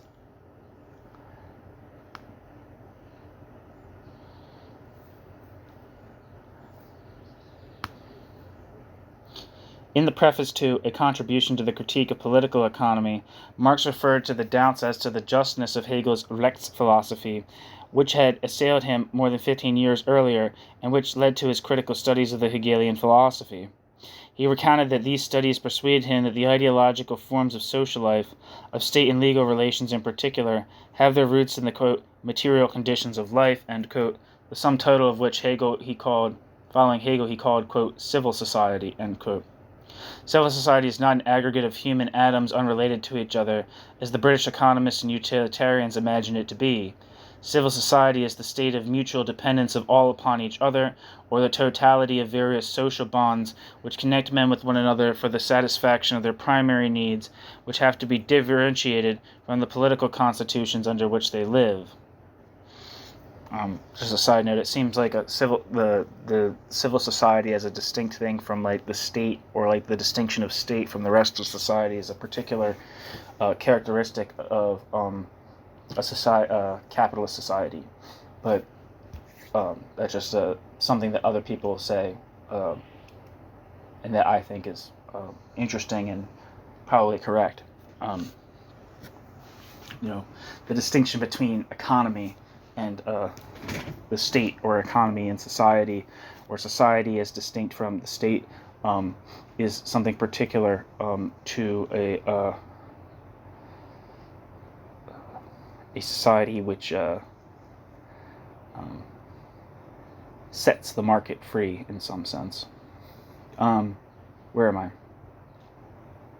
Civil society is the state of mutual dependence of all upon each other, or the totality of various social bonds which connect men with one another for the satisfaction of their primary needs, which have to be differentiated from the political constitutions under which they live. Quote, "It is natural necessity, essential human properties, however alienated they seem to be, and interests that hold the members of civil society together. Civil, not political life is their real tie, ...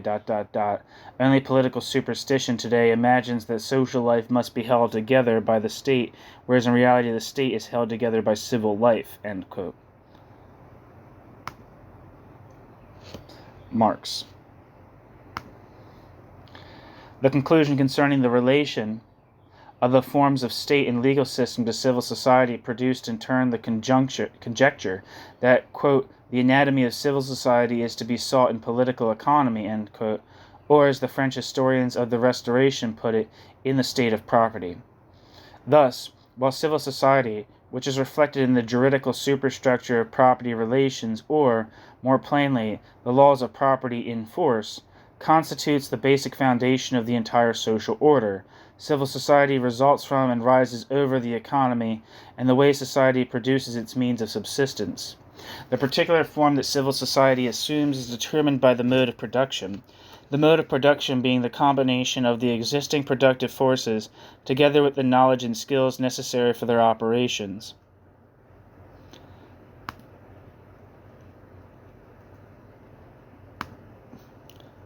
The mode of production is what Marx assumed to be, quote, "the natural," end quote, quote, "the real," quote, "the material basis of all history," end quote.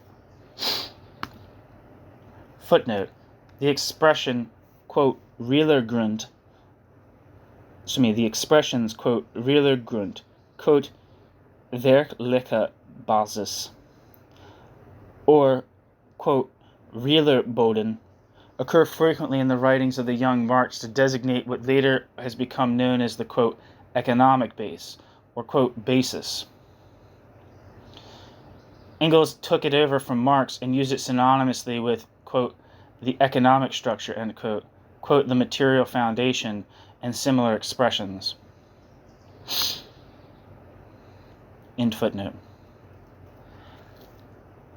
Quote, "Assume a particular state of development in the productive faculties of man and you will get a particular form of commerce and consumption.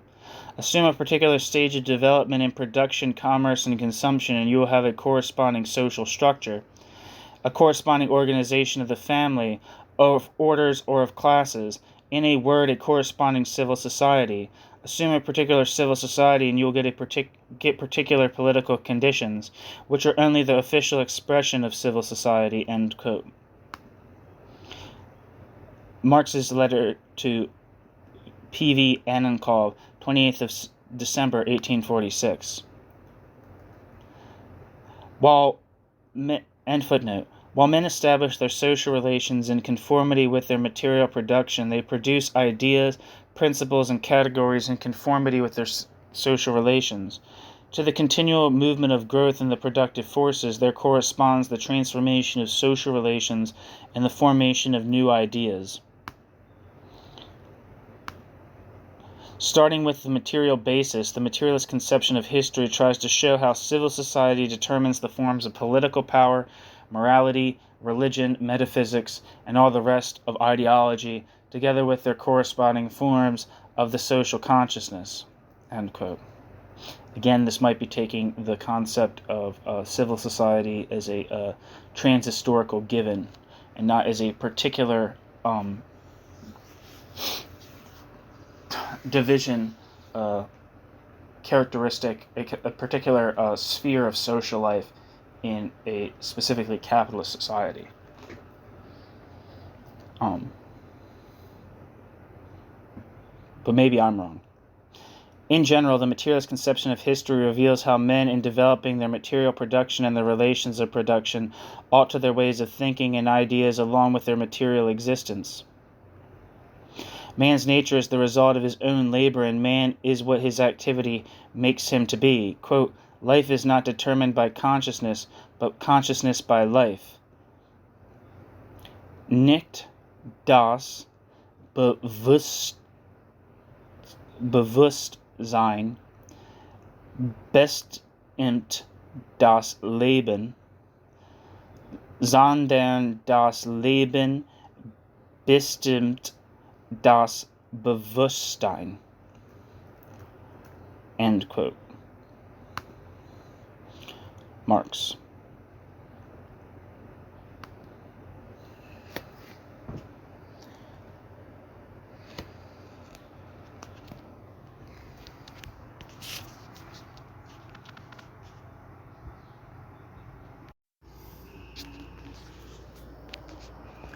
Section 6.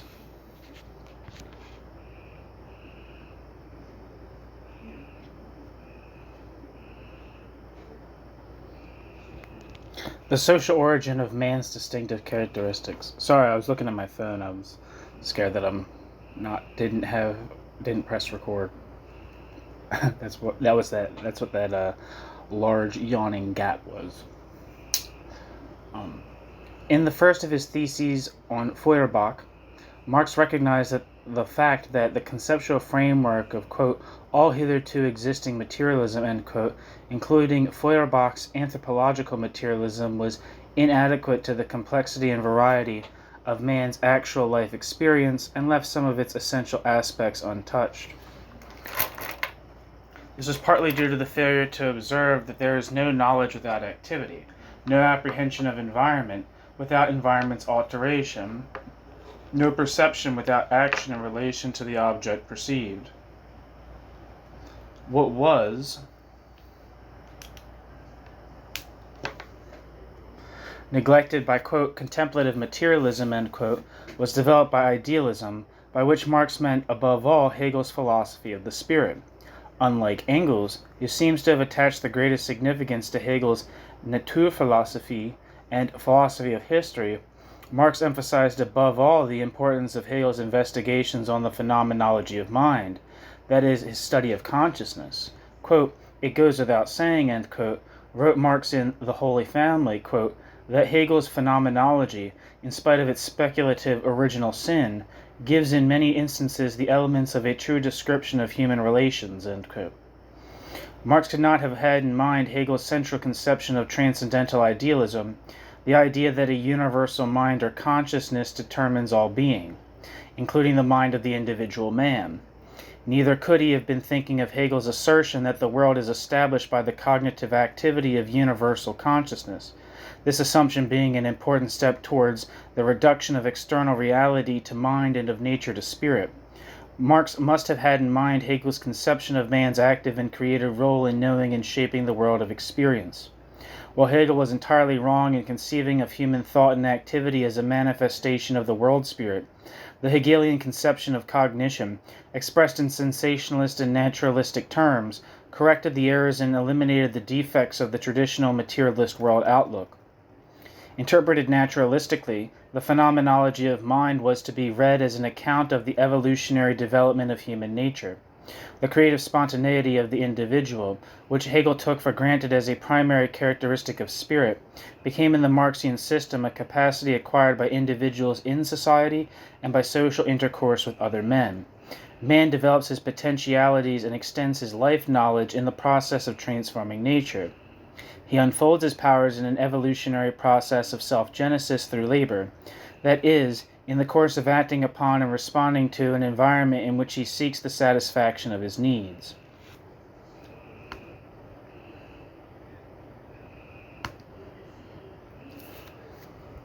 Sorry, 1 second.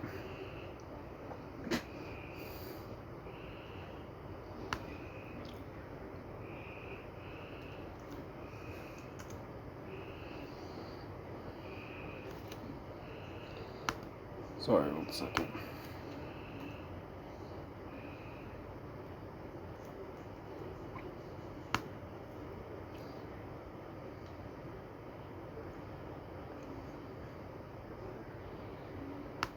Sorry, I'm trying to get the footnotes out.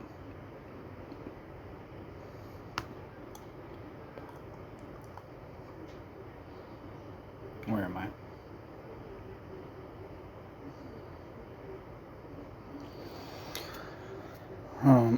The Hegelian concept of the expanding and advancing spirit is transformed by Marx into the concept of social evolution, based on the fact that men are unable to satisfy their needs in isolation and have to combine and cooperate with other men to survive and achieve their purpose. Footnote. Some historians of social and political thought have maintained that for his concept of social evolution as the formative cause of man's distinctive characteristics, Marx is directly indebted to the phenomenology of mind, which, if I didn't say before, was a book by Hegel. See H.B. Acton, The Illusion of the Epoch, A.L. Harrison, Utopian Elements in Marx's Thought, J. Plemenatz, Man and Society, Volume 2. This seems to be the result, at least in some cases, of a circulus vitiosus. Namely, is based on a prior interpretation of the phenomenology of mind in accordance with Marx's understanding of it. End footnote. The concept of social evolution constituted an important development beyond the world outlook of 18th century materialism and allowed naturalism to extend to the whole sphere of man's spiritual activities. In this respect, the, quote, old materialism, end quote, was inadequate. The theories of mechanistic materialism concerning the appearance of mind, consciousness, values, and all distinctively human characteristics and achievements had no explanatory significance. The apparent unsatisfactoriness of these theories only played into the hands and indirectly supported the claims of the idealists who maintained that the, quote, essence of man, end quote, could not demonstrably be explained in terms of natural science, and that man was thus clearly shown to be a spiritual and not a material being. Marx fully agreed with the view that mechanistic materialism did not contribute to the understanding of man's action, of his cultural attainment and social development. Nothing can be accomplished if man is assumed to be merely the highest species in the animal evolution, and if his behavior is to be explained by the laws of biology and ultimately of physics and chemistry. This is the kind of materialism which Marx called, quote, one-sided, end quote, of which he maliciously said that in order to overcome the incorporeal spirit, it, quote, was obliged to mortify its flesh and become ascetic, end quote.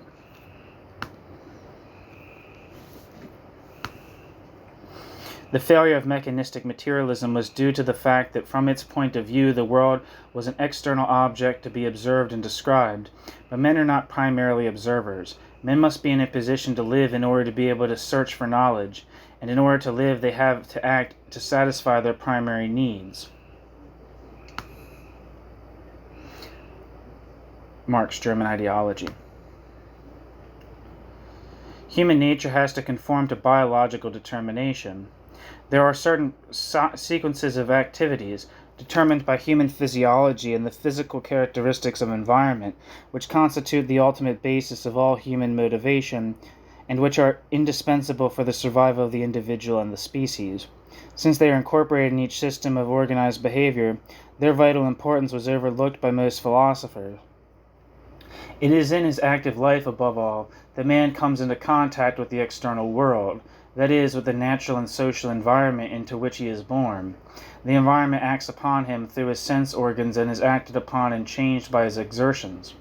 But if the environment which determines man's behavior is in turn constantly made and remade by man's labor, each generation is a progeny of its ancestor both biologically and socially. The determination of man by prior circumstances is in fact the determination by the activity of preceding generations. The social evolution of the human species is the necessary outcome of its dependence upon environment and of its precarious situation in the world. In response to the challenge and under the pressure of circumstances, men, in their active life, constantly expand their powers, above all, their faculty of thinking, produce material tools, and create science and technology.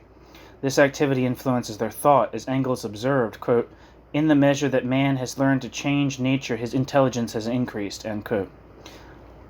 Engels. Dialectics of Nature. As men become increasingly interdependent, social relations bind them more and more closely together. Their minds become open to new ideas, and their distinctive qualities slowly emerge. By working with others, man, quote, "develops his slumbering powers and compels them to act in obedience to his sway," end quote. While society is the product of man's reciprocal and collective activity, of which nature is the most fundamental, it is, quote, "the fully constituted society that produces man in all the plenitude of his being, the wealthy man endowed with all the senses, as an enduring reality," end quote.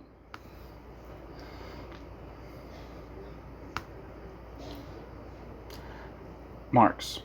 Marx stated his basic position in the hypothesis that man, quote, "develops his true nature only in society," end quote, and that only a social individual, quote, "the species man," end quote, in the Marxian terminology, does he, quote, "become aware of himself as man," end quote, and able to bring out all his latent powers.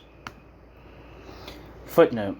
Marx's curious linguistic habit of using the expression, quote, "species life," end quote, "human species," and, quote, "species man," when he wished to refer to social life and to social individual, may have come from Saint-Simon and Comte, who saw in society un véritable et vivant, and wanted to establish sociology as a generalized physiology. Since the expression, quote, "la physiologie de l'espèce,"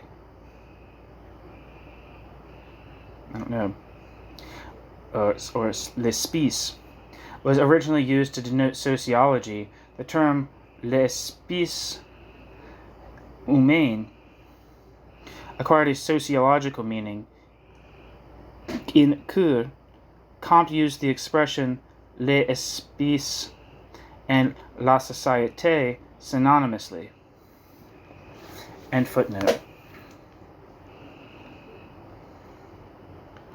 Quote, "Man is in the most literal sense of the word, a zoon politikon, not only a social animal, but an animal which can develop into an individual only in society," end quote.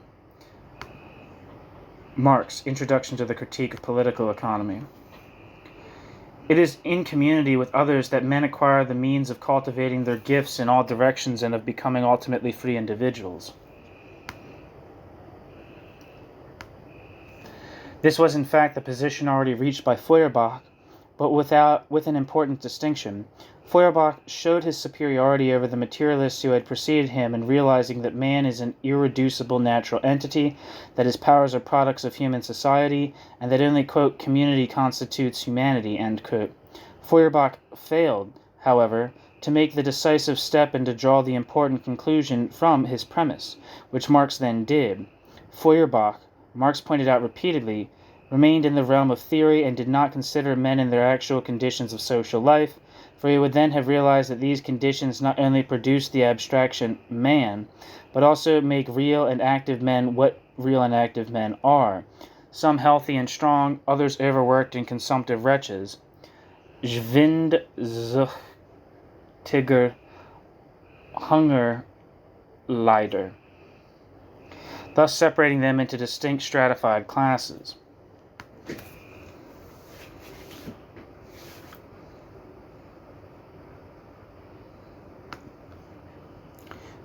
There is no such thing as man or human nature independent of the social and historical context in which men live and act. The non-biological characteristics of individuals are generated by the social framework into which individuals are born, and these non-biological characteristics are socially produced. As Marx expressed it in his own language, still strongly reminiscent of Hegelian terminology, quote, "Consciousness is from the very beginning a social product and remains a social product as long as men exist at all," end quote. Marx, German ideology. Thus, there are no intrinsic and permanent non-biological components of human nature. They are all social components and, quote, "historical fact," end quote. They vary from one particular form of society to another and, as the structural differentiation increases, within the same society and time as well, there is an observable correlation between human nature, viz. The characteristics of the individuals who compose a given society, and the structure and complexity of this society. The individual is determined by the structural and cultural conditions of the society to which he belongs, and is entirely dependent upon his position in the society and in its class structure. As Marx put it, the conditions of his existence are thus predetermined, his personal development is assigned to him, and he becomes subject to all kinds of ideas. Man is made self-conscious through his fellow men, and not because man's finite mind is spiritual and spirit necessarily involves self-consciousness. The distinctive human traits are not a manifestation of man's supernatural origin and substance. They are as natural as man's animal characteristics. They derive and evolve from the association and interaction of individuals and generally from life in society. The individuality of man should not be placed at the beginning of society, but must be regarded as a late development in and outcome of social evolution. To use Marx's own way of speaking, the individual is a product of history and not of nature. An isolated hunter or fisherman of Adam Smith or Ricardo was for Marx, quote, "an insipid illusion of the 18th century," end quote, unrelated to the reality of social life. The further back we go into history, the more dependence on a larger social whole and the less individuality we encounter. If the state of nature ever existed, it would have been a state where, in Hobbes's famous words, the life of the savage man was, quote, "solitary, poor, brutish, nasty, and short," end quote. Marx's epigram, quote, "It is not the consciousness of man that determines his existence, it is his social existence that determines his consciousness," end quote, which of course was directed above all against idealism in its Hegelian form, may be understood to imply that the, quote, "human mind, the needs, the hopes, fears, and expectations, the motives and aspirations of human individuals are, if anything, the product of life and society rather than its creators," end quote.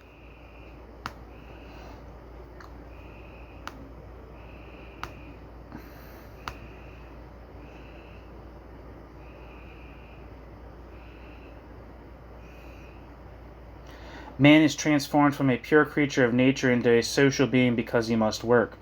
Labor is a permanent natural condition of human existence, common to every stage of production.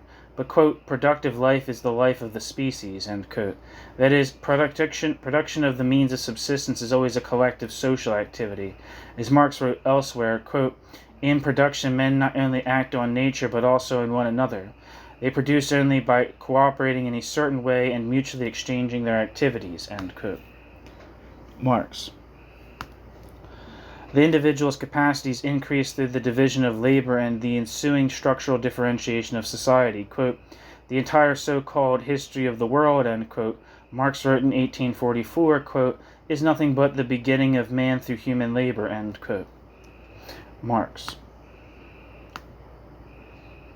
The spiritual life of man, his social and cultural advance, grow out of his involvement in social life and result from the evolutionary laws of human society. Only in community with others can the individual extend the range of his mental and social activities and attain the free development of personality. Unlike mechanistic materialism, which is anxious to explain how ideas and systems of thought are produced by physical and chemical processes in the brain, historical materialism tries to show how ideas and systems of thought emerge from and are determined by social conditions, which both shape and mold man's behavior and are shaped and molded by man. But historical materialism also goes beyond what mechanistic materialism was ever able to consider. Namely, historical materialism tries to explain how man is a natural entity, analogous to other social entities, acquires his human characteristics through social existence and social evolution. While many thinkers were of the opinion that the increasing complexity and structural differentiation of society constitutes the road to serfdom, Marx believed that it emancipates individuals from various restrictions, enriches their personality, and, in the true community of the future, also secures their personal freedom. Footnote: the dispute between Marx and the supporters of individualism continues unabated. While Marx's followers consider collectivism as the only true humanism, his opponents maintain that there is an inconsistency in Marx's thought between the goal of an unfettered development of personality and the collective means by which that goal is to be approached and attained. See John D. Lewis, The Individual and the Group in Marxist Theory. End footnote. Marx conceived of society in a way exactly opposite to that of John Locke, Adam Smith, John Stuart Mill, and Herbert Spencer. Granted the fact that all men share certain wants or needs, Mill believed that society can be constructed out of an aggregate of individuals and that the, quote, laws of society are nothing but, quote, the laws of the actions and passions of human beings united in the social state, end quote. These, the laws of psychology. Quote, human beings in society, end quote, Mill declared, quote, have no properties but those which are derived from and may be resolved into the laws of the nature of individual man, end quote. Mill. For Marx, however, society was no mere product of human art, nor simply an abstraction which should be set against the real existence of individuals. Social facts are the result of human actions and situations, but contrary to the views of John Stuart Mill, this does not imply that a positive social science must be established by deduction from the general laws of human nature. See John Stuart Mill, System of Logic, Book 6, Chapter 7, and John Stuart Mill, Auguste Comte and Positivism.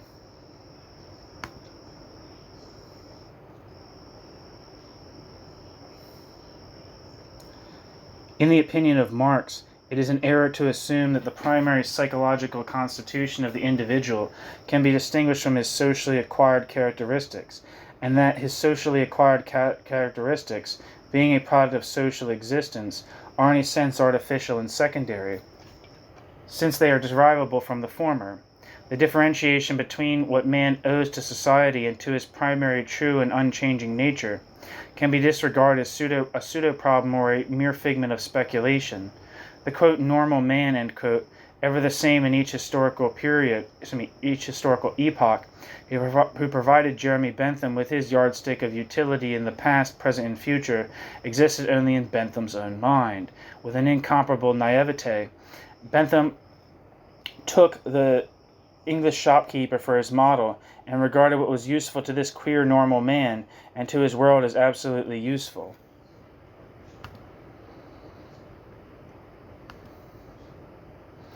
Engels may have praised Rousseau as a forerunner of dialectics, admiring his dialectical ingenuity which enabled him to show how man in the state of nature, free from any social bonds and inclinations, was constrained to enter into social life, and thus come to form society and to establish law and government.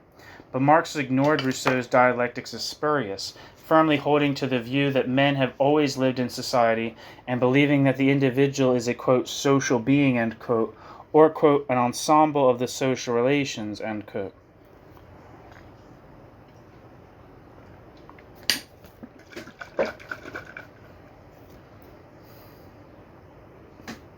Consequently, society is as real as the interacting individuals of which it is composed are real.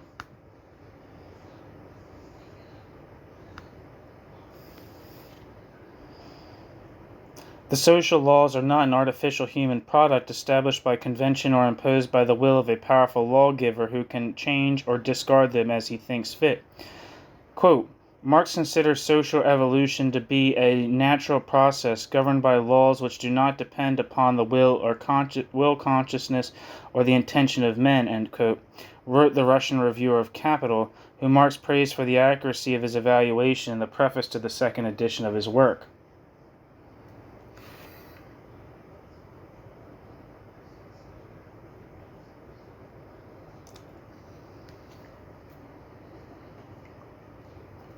Marx's own view on society is aptly reflected by Emile Durkheim's observations made some 50 years later, that it is no easier to modify the type of society than the species of an animal.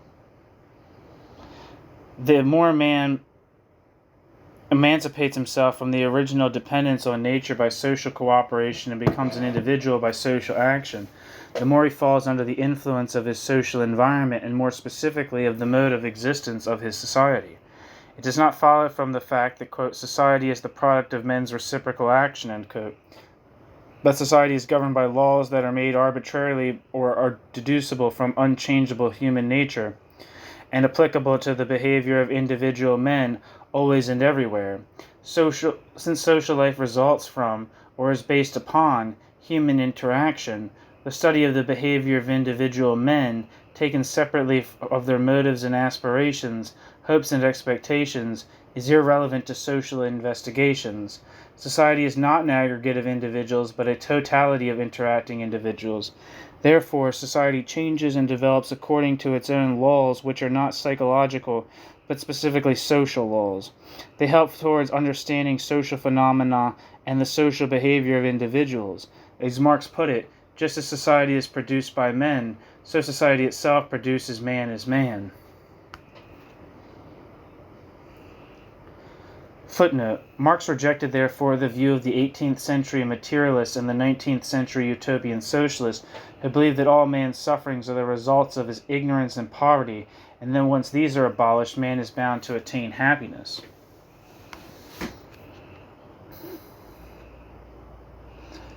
End footnote.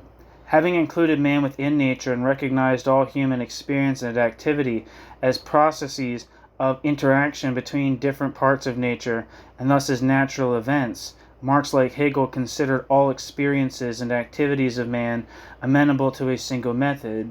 For while for Hegel spirit was history's only motive and formative power, Marx accepted the self-sufficiency of nature. Consequently, what Hegel regarded as manifestations of spirit, Marx recognized as natural processes and replaced Hegel's spiritualization of man and of the world by their, quote, naturalization, end quote. Hegel's method was either teleological or dialectical and described human activity in terms of final causes, of values, ends, and norms of conduct. Marx's method, however, was to be scientific in that its task was to discover what is the case and not what ought to be, to make exclusive use of observation and inference, and to reveal causal or functional relationships among the various objects and processes of nature.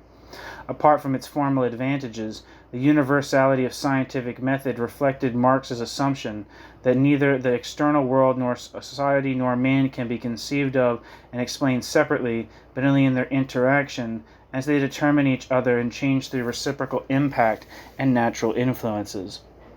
As applied to social phenomena, the method of science disposed of the long-established belief that society is the outcome of human design and calculation, and introduced the new conception according to which society is brought about by natural causes that produce their effects irrespective of what men intend or fail to do, without their knowledge or deliberate action. Marx held that human action conforms to laws in the same sense as the phenomena of nature do. Man's social and spiritual life constitutes a stratified and interconnected whole, the parts of which exercise a reciprocal influence on one another. Footnote: this assumption is usually ascribed to Hegel, but when Marx adopted it, there was no longer anything Hegelian about it. Kant in Cours de philosophie positive and John Stuart Mill in System of Logic stated more clearly than Hegel ever did that the peculiar characteristics of social facts are their consensus, that is, their universal interdependence, and their conformity to the uniformities of coexistence between the states of various social phenomena. For Mill's views on the matter, see System of Logic, Book 6, Chapter 9, Section 2. and Chapter 10, Section 2. The ideas of Kant are discussed in Chapter 4 below. End footnote. His spiritual power and cultural achievements, language, government, social organization, law, art, science, and religion, are created by our efforts of supernatural forces. They are a product of society. The naturalistic interpenetration of social phenomena does not preclude the belief in the existence and action of spiritual factors. It only precludes those views which on the one hand are based on or inferred from the recognition of this fact, and on the other, which ascribe to spirit an independent causal efficacy in the realization of anything else.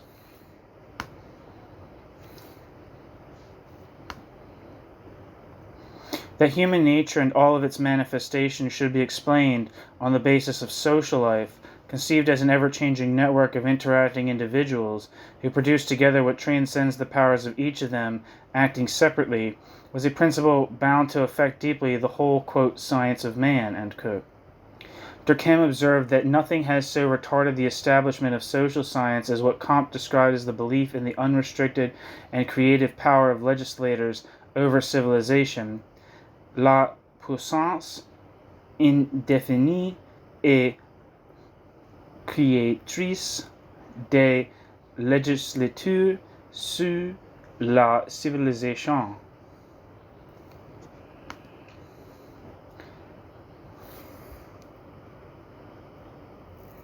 Footnote.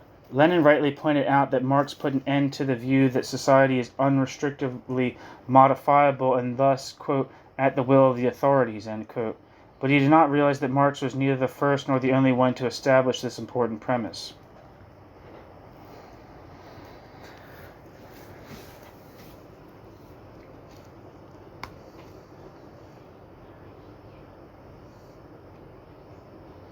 End footnote. The legend of the lawgiver refers to the assumption that social phenomena depend on human will and that a lawgiver endowed with a limitless power is able to devise, modify, and discard laws as he pleases. Rousseau still dreamed of playing the role of Lycurgus, and the utopian socialists cherished the ambition.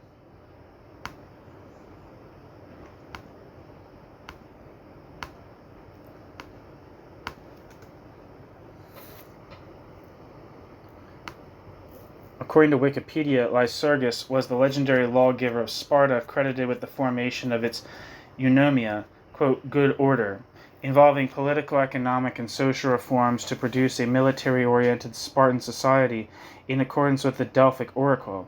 The Spartans in the historical period honored him as God. As a historical figure, almost nothing is known for certain about him, including when he lived and what he did in life. The stories of him place him at multiple times, nor is it clear when the political reforms attributed to him, called the Great Rhetra, occurred. Ancient dates range from, putting aside the implausibility, earlier Xenophonic 11th century BC, the early 9th century 885 BC, to as late as early 8th century, circa 776 BC.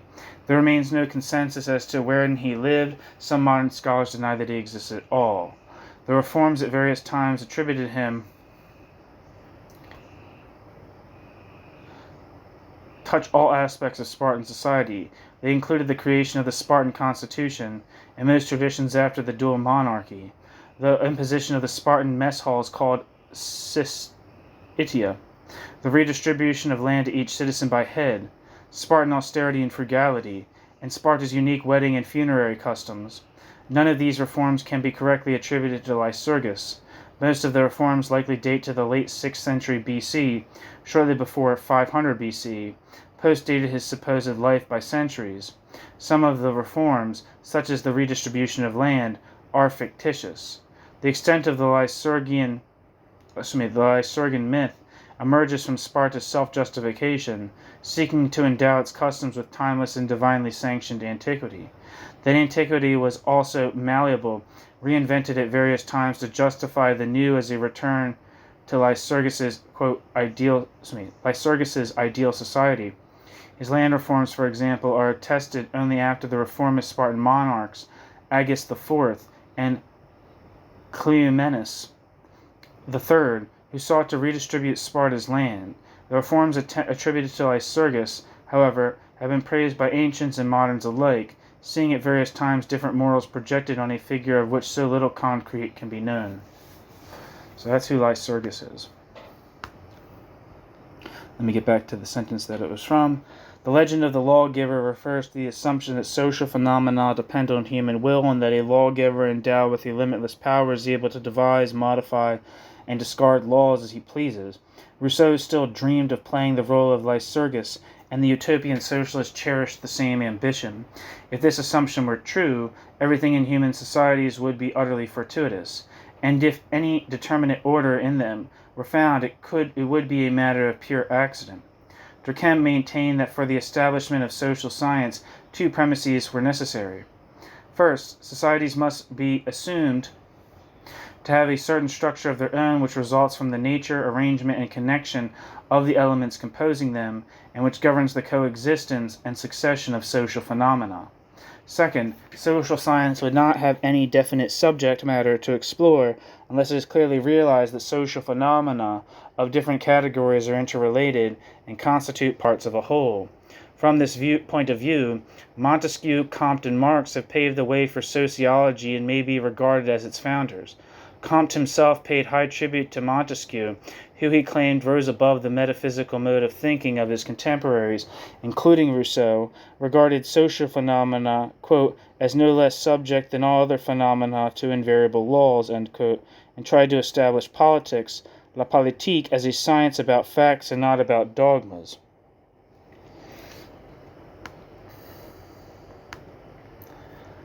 But Montesquieu did not succeed in raising politics to the level of the sciences of observation, des sciences d'observation, that is, the positive sciences, and an element of ambiguity still persisted in his concept of social law. Only Comte and, we should add, Marx, clearly saw that social laws are descriptive laws, not different from those applying to the rest of nature. While both Comte and Marx are the unquestionable founders of sociology, they were perhaps more interested in it as an indispensable element in the completion of a more comprehensive scheme than in taking advantage of the established sociological groundwork for the expansion of social knowledge. Comte noted in his Cours de philosophie positive that the study of man and the study of the physical world seemed entirely irreconcilable until he managed to formulate his positive philosophy, which required the establishment of sociology as a positive science.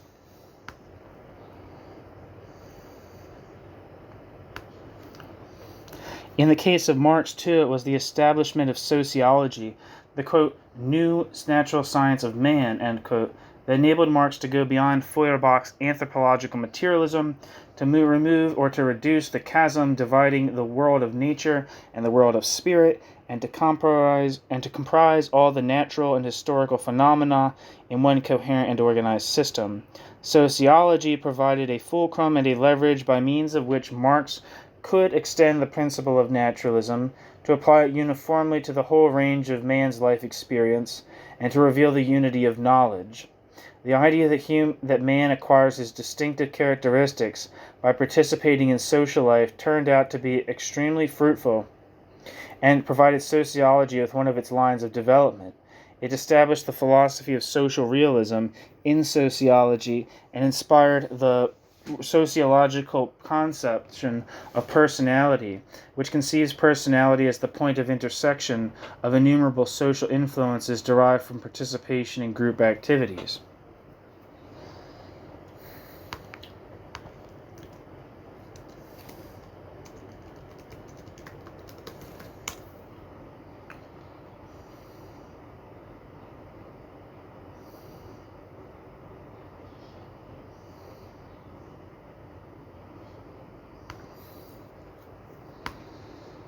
Where am I?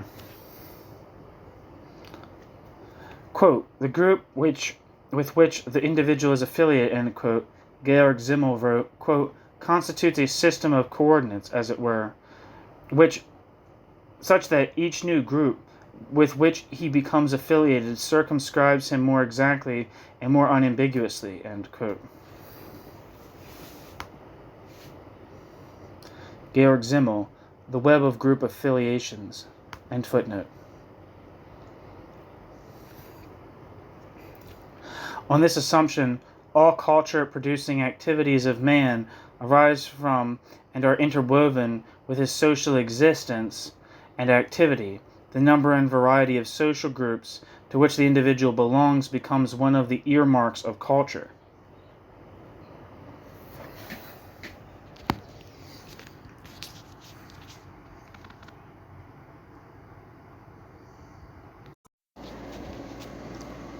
Section 7. Is Marx a materialist?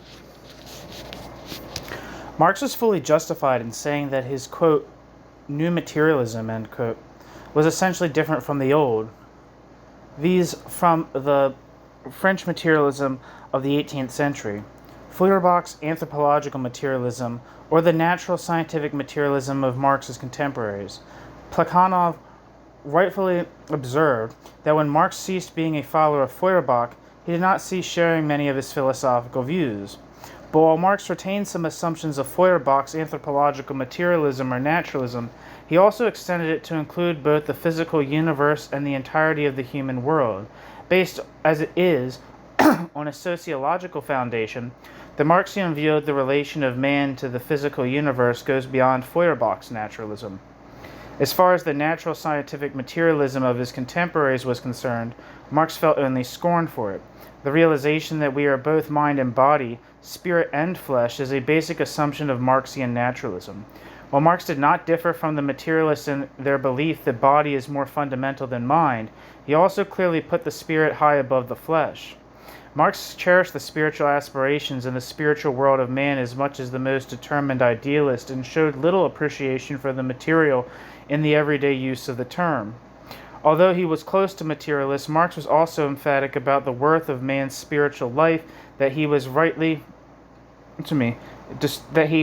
described in the sense in which a paradox might state an important truth, as a thinker who leaned, so to speak, toward a practical dualism of body and mind, and wished to liberate men from the bondage of their material nature.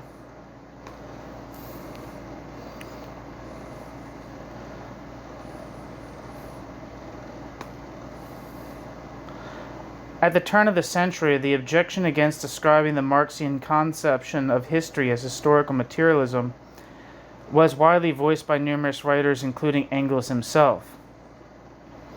In the special introduction to the English edition of Socialism, Utopian and Scientific, published in 1892, Engels was both ironic and embarrassed in explaining how it came about that the expression, quote, historical materialism, end quote, had been adopted to denote the view that the economic development of society provides the moving power and constitutes the ultimate cause of historical events.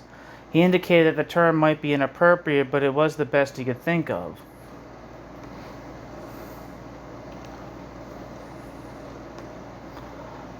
In 1890, Engels complained to one of his correspondents that, quote, materialist, as used in reference to the Marxian approach to the study of history, had lost every definite connotation because nobody knew what meaning it had in the first place. Quote, in general, the word, quote, materialist, end quote, serves many of the younger writers in Germany as a mere phrase with which anything and everything is labeled without further study. That is, they stick on this label and then think the question disposed of, end quote.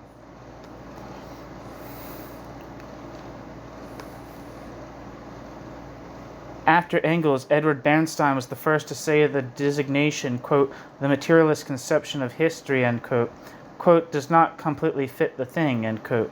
He recommended that it be replaced by the expression, quote, the economic interpretation of history, end quote. For in spite of all that could be said against it, it was the most appropriate description of the Marxian theory of history. Quote, an economic interpretation of history does not necessarily mean that only economic forces, only economic motives are recognized, but only that economics forms an ever-recurring decisive force, the cardinal point of the great movements in history, end quote. Edward Bernstein, Evolutionary Socialism.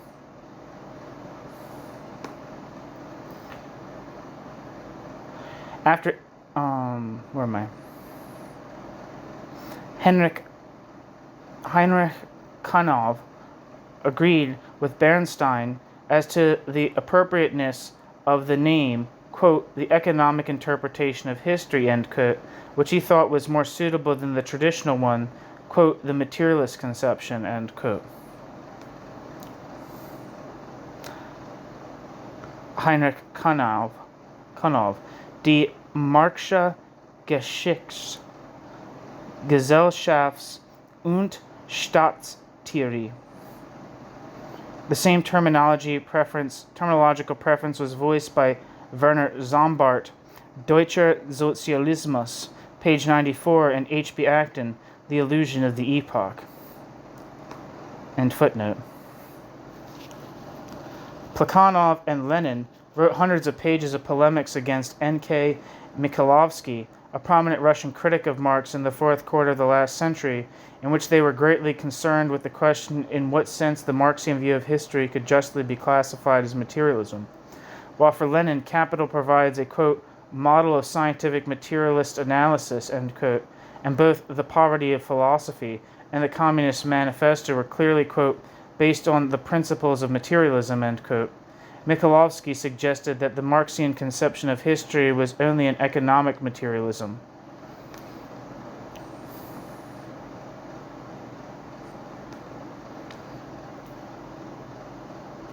Mikhailovsky suggested that the Marxian conception of history was only an economic materialism. Both Lenin and Plekhanov refused to accept this new name, while Lenin dismissed it with a shrug of the shoulders, together with Mikhailovsky's, quote, empty and pretentious babbling, end quote. Plekhanov rightly argued that it was inept and misleading. The expression, quote, economic materialism, used by Mikhailovsky and other Russian critics of Marx to designate his theories, was, quote, extremely inappropriate, end quote, for it suggested a reductive materialism and a monistic economic doctrine of historical causation, and thus completely misrepresented the Marxian ideas. Plekhanov himself was not entirely certain which designation was the best, and he used several of them, quote, the materialist conception, or, quote, explanation, quote, historical materialism, quote, dialectical materialism, or, quote, the historical theory of Marx, end quote, when he wished to refer to the views of Marx by a single name.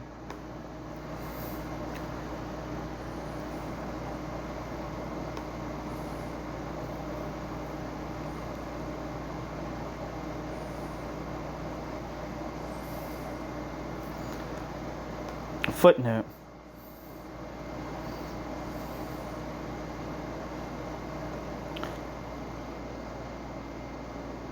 C.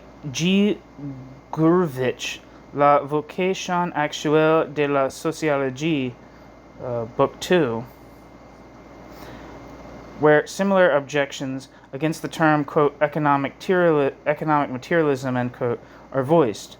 While Plekhanov coined the expression, quote, dialectical materialism to designate the materialism of Engels and Anti-Düring, he also used it occasionally in quite a different sense.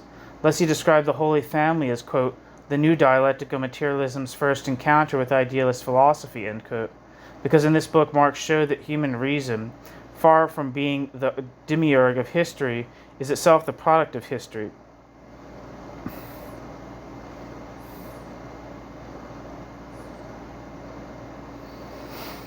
When used this way, quote, dialectical materialism, end quote, means as much as the naturalistic theory of history or profane history in the terminology of the young Marx.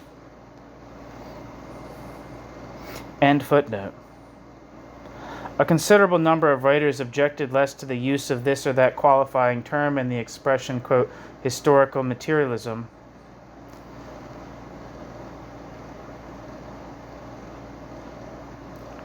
than to, quote, materialism itself. A considerable number of writers objected less to the use of this or that qualifying term in the expression, quote, historical materialism, than to, quote, materialism itself.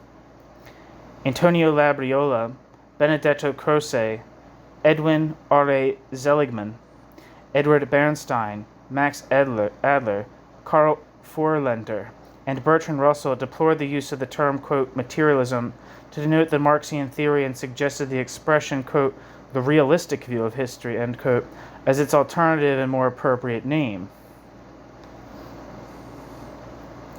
Footnote. See Antonio Labriola, Essays on the Materialist Conception of History, Benedetto Croce, Historical Materialism and the Economics of Karl Marx, E.R.A. Seligman, The Economic Interpretation of History, Edward Bernstein, Evolutionary Socialism, Max Adler, Marxische Probleme, and Marx als Denker, K. Forländer, Karl Marx, and Bertrand Russell, The Practice and Theory of Bolshevism. In this connection, it should be noted that Feuerbach, too, wondered whether his views should not be called, quote, realism rather than, quote, materialism. See The Essence of Christianity, preface. End footnote. They recognized that Marx's materialism was not a metaphysical, transcendent doctrine. When historical materialism is discussed, we should forget the meaning of the term, quote, matter, insofar as it implies a hypothetical ultimate substratum of experience or denotes something that is opposed to another ultimate factor called, quote, spirit. In their view, Marx's materialism was, as it were, a method of thinking which tried to explain social and historical phenomena in terms of real objects, that is, those existing in time and space and subject to causal laws, in contradistinction to ideal or imaginary objects of the Hegelian philosophy. The real world of Marx may be coextensive with the material world of the metaphysician, but it should not be identified with it. The real world of Marx is rather the sensed, natural, and social environment into which man is born and where his consciousness and ideas have their origin. These terminological and conceptual objections were of no avail, and the practice, originated by Engels, of qualifying the Marxian view of history as materialist has been followed until today. The dispute about the term which would appropriately denote the Marxian view actually concerned the concept, the meaning to be attached to the expression, quote, the Marxian conception of history, end quote. Engels' terminological victory was of considerable importance, for it contributed to the belief that Marx was not a naturalist, but a materialist, and in particular, a dialectical materialist. F.A. Lange, and also Bertrand Russell, observed that in modern times, quote, materialism is often used almost synonymously with, quote, scientific outlook, end quote, to denote a theory of nature which is believed to be simply an outcome of science, an exclusive result of experience, as opposed to speculations. They argue that for this very reason, modern materialism should not be compared with similar views of the more distant past. See F.A. Lange, The History of Materialism, Volume 2, and Bertrand Russell's introduction to that work. End footnote. Marx was familiar with this linguistic usage to establish, quote, true materialism, end quote, in the investigation of social relations was to establish a, quote, real science, end quote, die reelle Wissenschaft of these relations.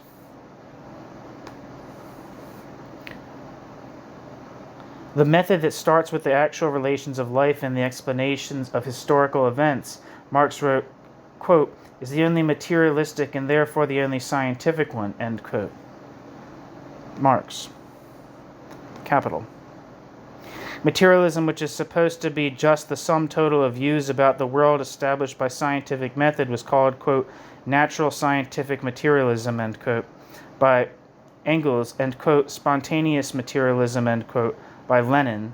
This use of the term, quote, materialism may, however, give rise to numerous misunderstandings, for it deviates too much from its traditional usage. Natural scientific materialism is often a methodological rather than a metaphysical doctrine. When Engels introduced the expression, quote, the materialist conception of history, end quote, he was not prompted by the semantical consideration that the terms, quote, materialist and, quote, scientific are synonymous in certain contexts. Engels is most likely to have thought of materialist metaphysics, which supplied some of the elements of Marx's views of history and appeared to have achieved in this view its confirmation and extension. Footnote. If these elements alone are considered and contrasted with a clearly idealist viewpoint, then Marx can be classified as a materialist. It was in conformity with this use of the term that Marx wrote to Kugelmann, quote, "I am a materialist and Hegel is an idealist," end quote, 6 of March 1868. End footnote.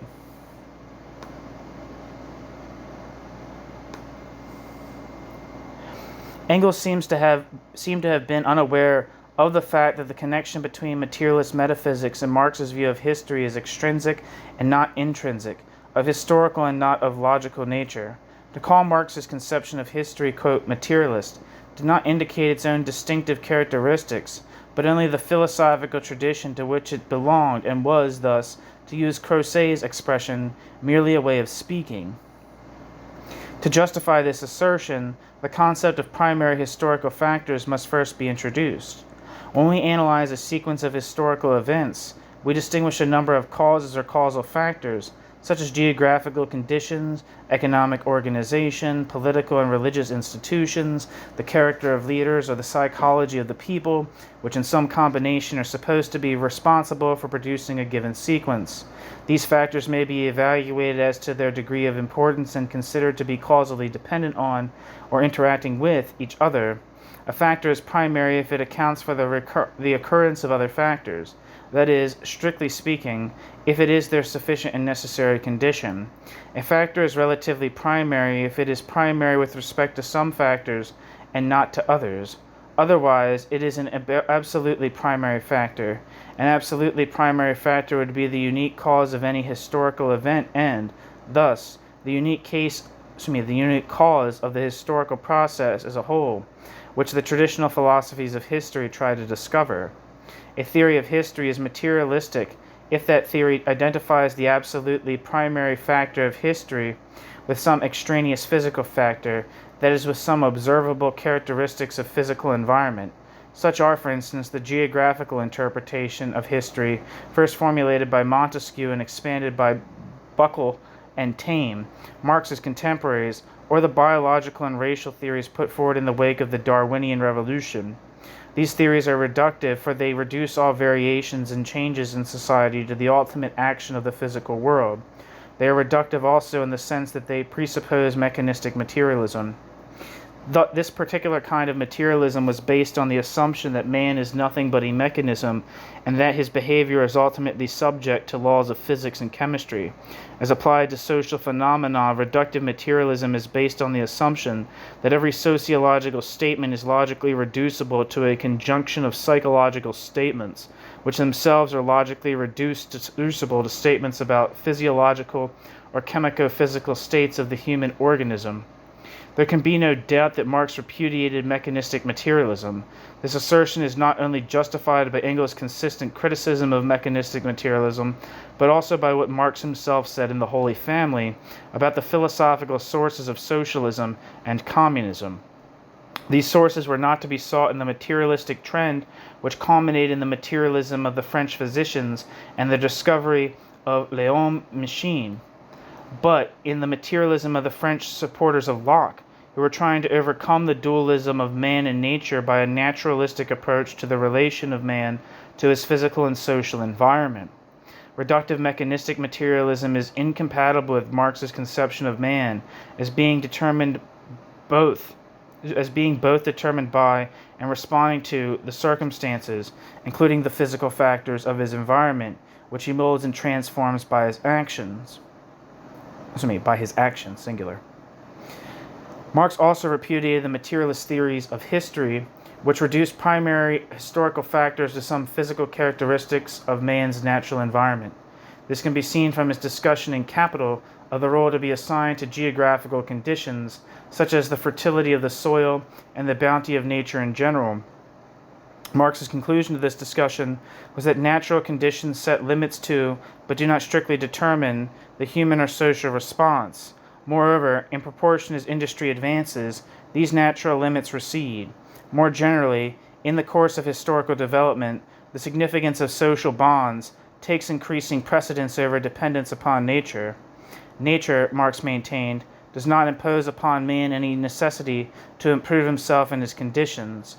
A natural force must be brought under the control of society to become a socially significant fact, and generally, social and cultural factors mediate and co-determine the role which natural resources, climate, or topography may play in history.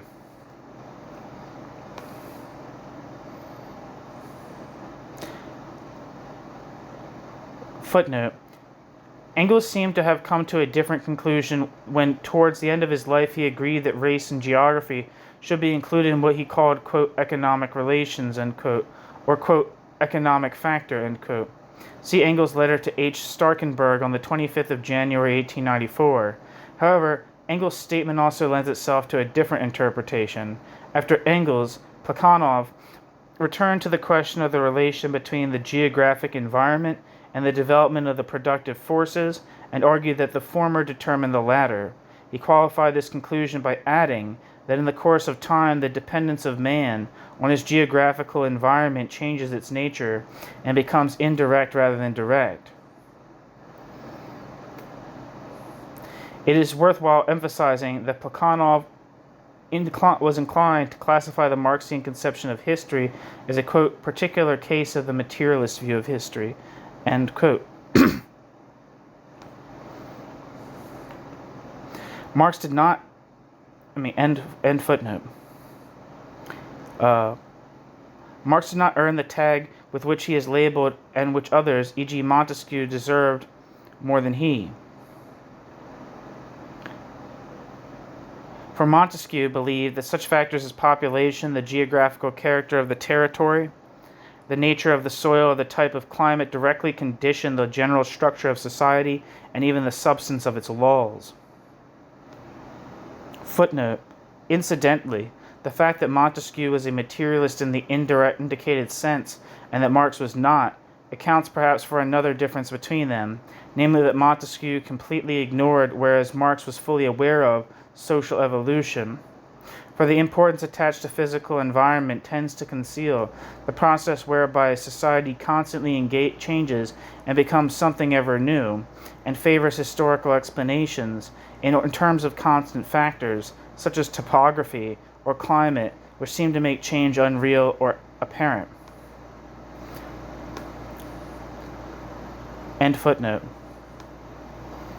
In general, Marx could not have accepted an observable part of physical reality as the absolute primary factor of social action and relations, because in his view nature cannot function as a condition determining human consciousness unless it is first defined in socio-cultural terms, that is, unless it is a socially and culturally mediated entity. Consequently, Marx could not and actually did not accept any explanation of social activity in other but social terms. Quote, everything which sets men in motion, end quote, wrote Engels, quote, must go through their minds, end quote. Engels.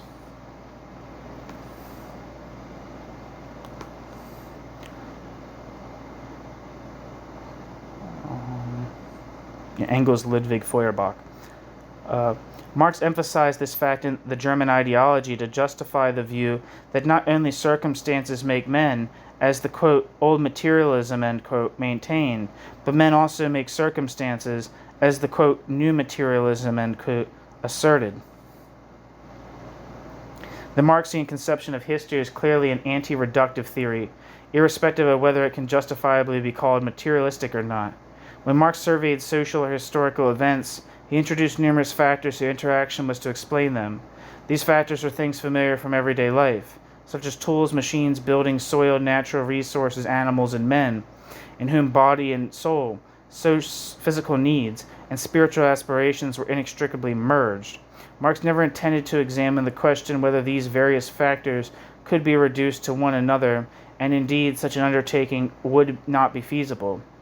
On the other hand, if historical factors are not concrete objects, but categories of social phenomena or of social relations, such as the means of production, productive relations, ideologies, and so forth, the question whether these phenomena or relations are reducible to one another could arise was actually raised. While Marx always admitted the existence of various historical factors, regarding them as parts of a single whole and investigating their interaction. Occasionally he appeared to favor a reductive economic monism. For instance, the formulation of the materialist conception of history in the preface to A Contribution to the Critique of Political Economy lends itself easily to the interpretation in which the economic factor becomes, quote, the only determining factor, end quote. But in the same preface, Marx refers the reader to the German ideology, the poverty of philosophy, wage labor and capital, and the Communist Manifesto for a fuller exposition of his conception of history. To the works mentioned by Marx himself, the 18th Brumaire of Louis Bonaparte, and Capital should be added. When all these publications are considered, it is impossible to see a reductive economic theory of history in the Marxian conception. The problem was finally cleared up after Marx's death, and the verdict was against reductive monism and for a multifactorial and functional approach to the analysis of social and historical phenomena.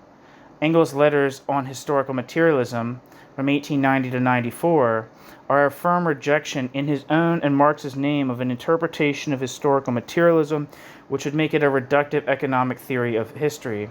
Writers and thinkers as different as Bernstein, Croce, Labriola, and Plekhanov opposed the transformation of historical materialism, conceived as a method of investigating social and historical phenomena, into an economic theory of history, and they often did it with trenchant arguments, wit, and perspicacity. But even if it were true that Marx wished all history to be explained in economic terms alone, and to assert that history is nothing but economic history, and the rest futility and appearances, the economic interpretation could not be called, quote, materialistic, for neither the social relations of production nor the mode of production are concepts definable in terms of physical objects alone. Footnote. According to Lenin, materialism and sociology consist in recognizing the relations of production as being basic, primary, and determining all the other social relations. Lenin suggests a new meaning to be given to the term, quote, materialism, which, however, has no justification in the historically accepted use of this term. End footnote. It is an elementary error to say that economic materialism is materialism and, quote, can hardly be described in other terms, end quote. Footnote. R.N.C. Hunt, The Theory and Practice of Communism. End footnote. Nor is the Marxian view justifiably described as materialism, because Marx explains the social activity of man's history, quote, by his needs and by the means and methods of satisfying these needs, end quote. Plekhanov, The Materialist Conception of History. No historian can avoid resorting to this kind of explanation, and consequently all historians would be materialists. The Marxian conception of history, whether conceived as a reductive or a non-reductive theory, is not a materialistic theory in the sense in which theories introducing physical conditions as primary factors in history may be justifiably called materialistic.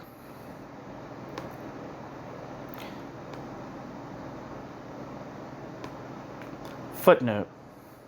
The economic interpretation would not be materialistic even upon the condition that this qualification refers exclusively to its alleged ethical content, to the assumption that men are purely egoistic beings who act without any other consideration but their own interest, and who strive for a minimum of pain and a maximum of pleasure. This assumption, an egotistical interpretation of human behavior, and a hedonistic moral philosophy, is often associated or identified with materialism. It underlies Adam Smith's theory of morals and inquiry into the wealth of nations, and is described by F.A. Lange as ethical materialism. See his History of Materialism, Volume 3. It hardly needs mentioning, as Heinrich Kanov showed in detail, die Marxische Gesellschafts- und Staatstheorie, that the Marxian conception of history does not contain this assumption.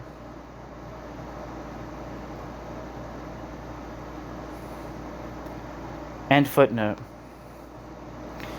What can be said about the Marxian conception with certainty concerns its naturalistic character. As Marx saw it, within all-inclusive and within all-inclusive and self-sufficing nature, there is no place for the operation of disembodied forces of a mind, a soul, a spirit.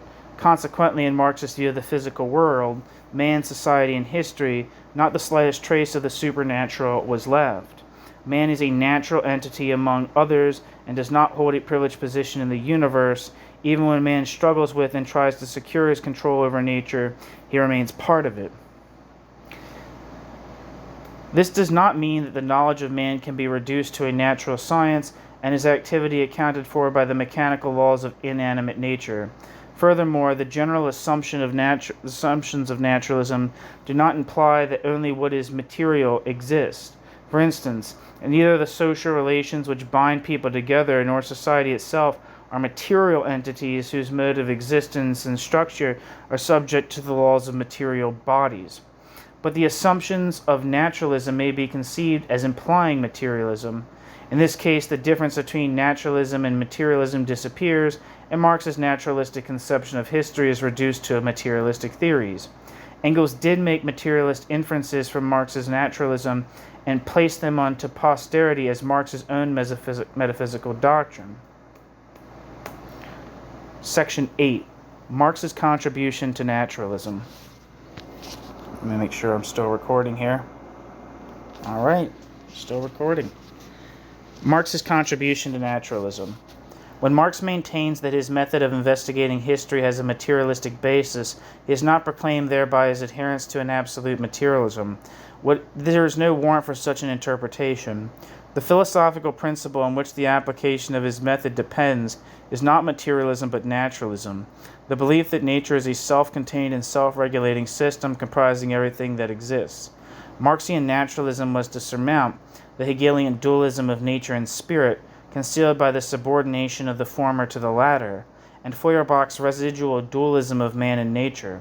While Hegel's speculative philosophy is clearly anti- or supranaturalistic, the remnants of supranaturalism in Feuerbach's anthropological materialism are less conspicuous.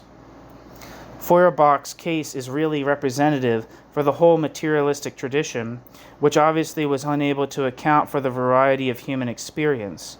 As long as materialism regarded man as a complicated machine, it had to remain unhistorical and to recognize its limitations and the impossibility of describing the whole range of man's life experience in materialistic terms. This was inevitable, for even the simplest cognitive act cannot be explained as an effect of a mechanical cause. External mechanical stimuli do not engender meaningful responses. As Sidney Hook pointed out, Marx objected to every previous doctrine of materialism because it made perception, thought, cognition, and creative act, whether in art or science, social and political life or morality, quote, appear to be either unnecessary or miraculous, end quote. Sidney Hook, From Marx to Hegel.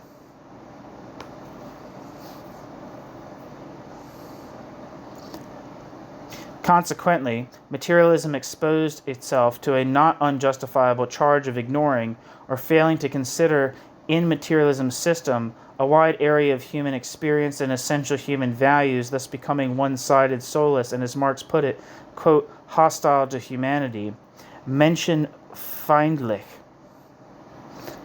end quote. On the other hand, if materialism wished to acknowledge the whole scale and richness of man's experience, it had to become untrue to itself and to accept in some form or other idealistic or spiritualistic conceptions. Materialists themselves were doubtful whether particles of nature in motion could possibly account for the varied content and the distinctive qualities of man's moral, religious, artistic, or intellectual experience. Recognizing the strength of the Cartesian argument that the effect cannot exceed its cause in perfection, such materialists such as Feuerbach was one of them, and Feuerbach was one of them, made concessions to the traditional prejudices about the unworthiness of the physical aspect of human nature and regarded its higher aspirations as the only genuinely human qualities. Footnote: Feuerbach seemed to adhere to the antithesis between nature and culture. While nature, quote, gives birth to or brings forth, end quote, its products, man makes his products, that is, produces acting according to a valued end or fostering intentionally what already exists because of its accepted or postulated value relevance. See The Essence of Christianity by Feuerbach, page 220. Thus, the antithesis between nature and culture reflects the irreducible difference of two classes of objects, the one composed of meaningful objects and the other of those which just grow or come to pass and have merely a factual existence with no inherent value, relevance, or meaning. Feuerbach seemed to corroborate Marx's criticism also in VTRPH, which is some piece by Feuerbach that's, at least at this point when this book was written, was only in German.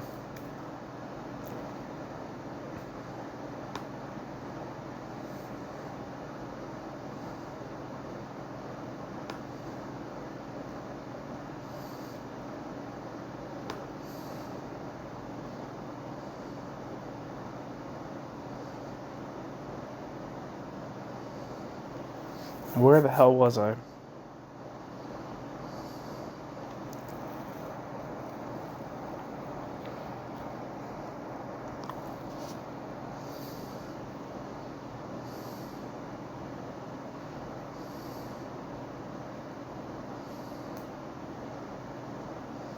Okay, here we are.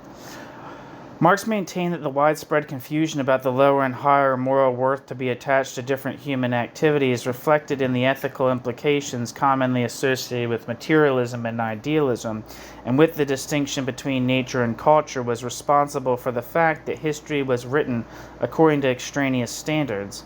That which had no connection with ordinary life was presented as supremely historical, and that which reflected the, quote, real production of life, end quote, was beneath history. Feuerbach refused to recognize the simple fact that man is what he is and not something else, for his own inadequate system provided arguments for the view ascribing an irreducible spiritual factor to the human person. As Engels repeatedly emphasized in Ludwig Feuerbach, Feuerbach displayed a defective discrimination and appreciation of the variety inherent in human life in all its complexity and intricacy. This was not always Feuerbach's fault, for the deficiencies of his ways of viewing man and society were due to the materialist doctrine current at that time, against which he fought, but of which he was unable to shake himself free. The old materialism was of real benefit as a corrective to the metaphysical imagination and its pretensions of penetrating by pure thought into the world of things. But the old materialism was inadequate and barren for the understanding of art and culture, and inappropriate for the examination of the highest function of the human spirit. In Engels' opinion, which developed in full a point of view succinctly stated by Marx a few years earlier, mechanistic materialism in general and Feuerbach's materialism in particular showed a, quote, astonishing poverty, end quote, imaginative blindness and shallowness when compared with Hegel's wealth and profundity of thought, his sense of the historical, of the complexity, richness, and variety of factors involved in the historical process. This feeling was shared by Plekhanov, who constantly emphasized Hegel's superiority over metaphysical materialism and pointed out that pre-Marxian materialism did not know how, quote, to give a materialist explanation to all sides of human life, end quote. Plekhanov. Lenin, too, supported this assessment indirectly when he wrote that, quote, intelligent, SC, dialectical, end parenthesis, idealism, end quote, is closer to, quote, intelligent, parenthesis, SC, dialectical, end parenthesis, materialism than any other kind of materialism.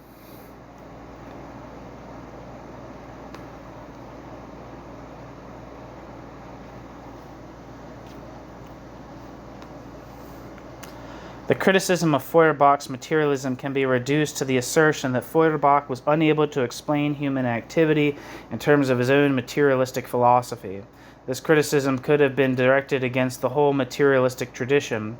Quote, materialism, wrote F.A. Lange, its historian, quote, can hardly close the circle of its system without borrowing from idealism, end quote. With the idealist lack in scientific knowledge and habits of mind, They make up for it by insight into various forms of human experience, which do not lend themselves easily to examination in terms of scientific categories. See F.A. Lange, History of Materialism, Volume 3. The conclusion was inescapable that neither the French materialist nor Feuerbach managed to provide an adequate materialist foundation on which a comprehensive science of man could be established. The French materialists were so anxious to show that the materialist conception of nature could be universally applied and give all the explanation required from it that they were satisfied with the idea of considering man as a member of the animal kingdom and as an organization of material bodies subject to the laws of mechanics. But to consider man merely as a matière sensible, or as Holbach did, or merely as, quote, an object of the senses, unquote, in the manner of Feuerbach, was to bar the approach to the understanding of human activity, social life, and historical development. On the basis of mechanistic materialism, there could be no history of man, and without change and development, it was impossible to explain how man, being a natural entity, could acquire his distinctively human characteristics.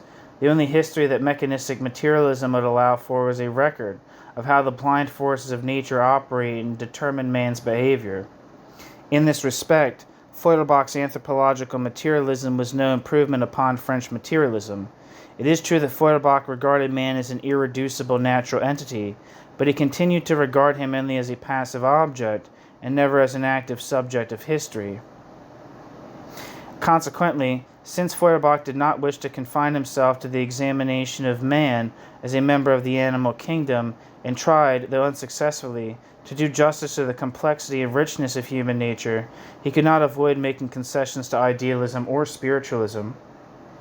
Feuerbach managed to overcome the Hegelian conception of man in philosophy, but sociologically man remained what he was for Hegel, namely an abstract being, a concept and a metaphysical entity whose existence was outside of historical development and social and economic evolution.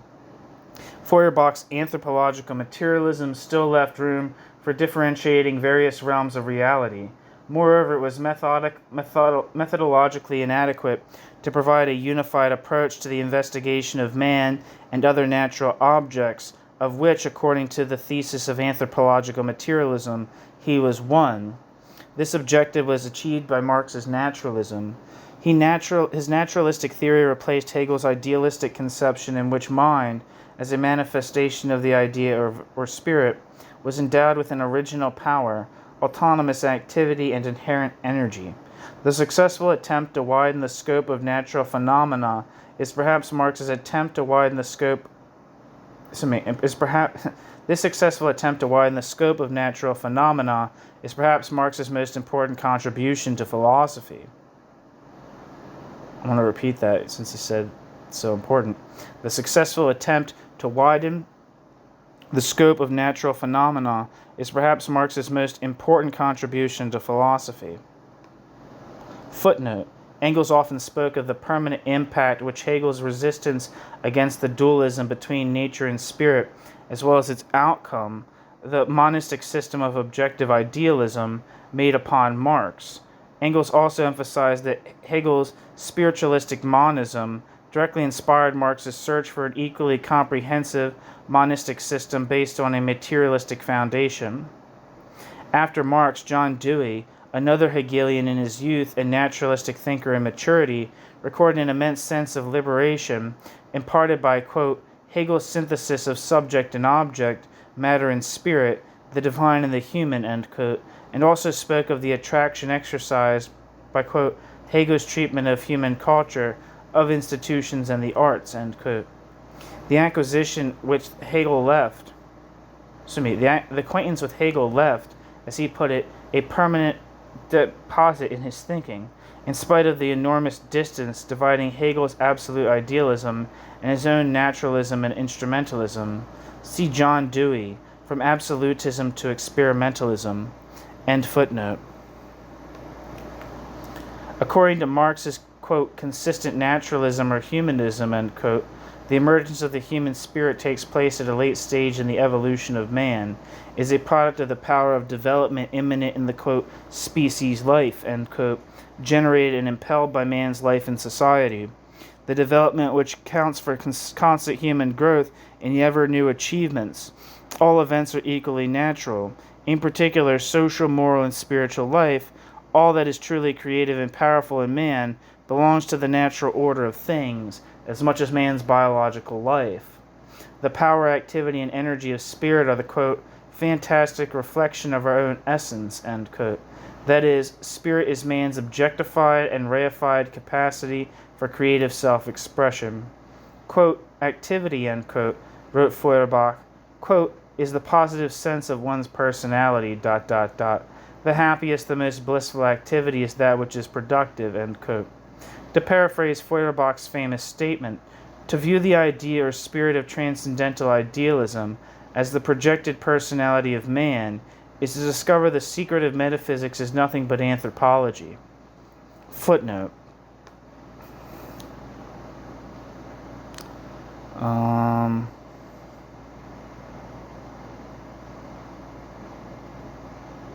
Sorry, never mind. It's just a reference. Ludwig Feuerbach, The Essence of Christianity. Also see Tucker, Philosophy and Myth in Karl Marx, page 190.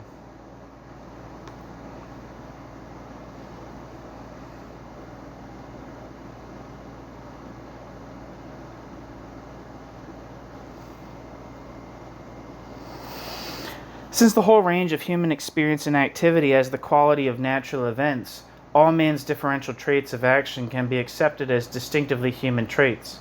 Marx explicitly recognized such distinctive human characteristics and made no effort to explain them away as a combination of other characteristics to be found in the whole animal kingdom.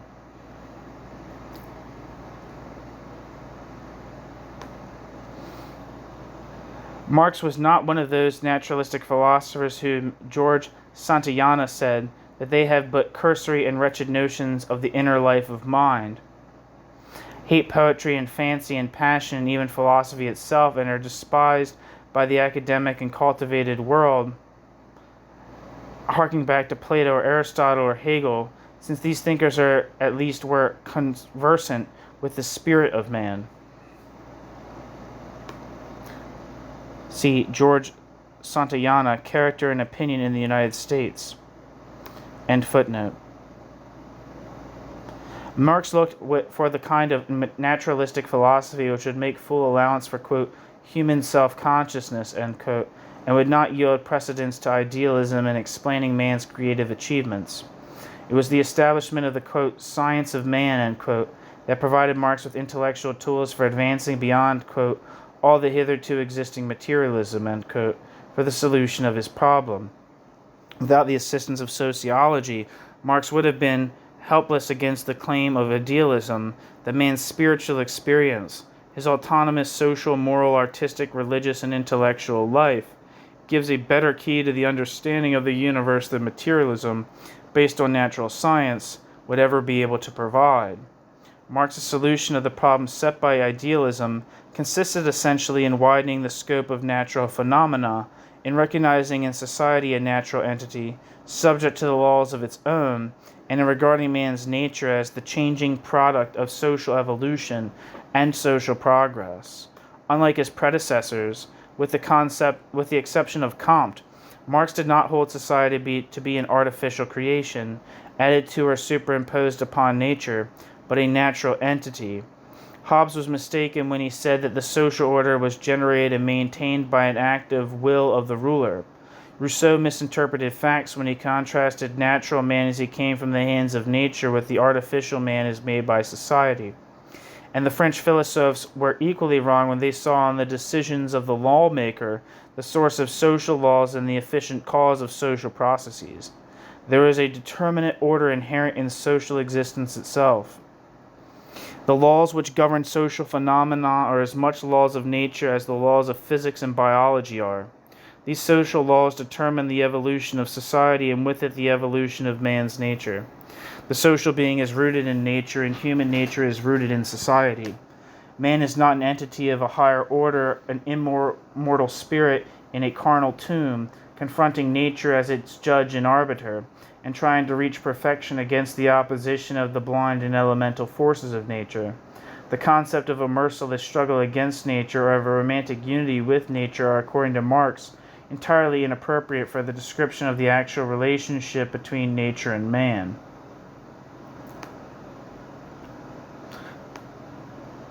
There is no human nature independent of society, and there is no man distinct from social men whose ever-changing characteristics are determined by the entire structure of society.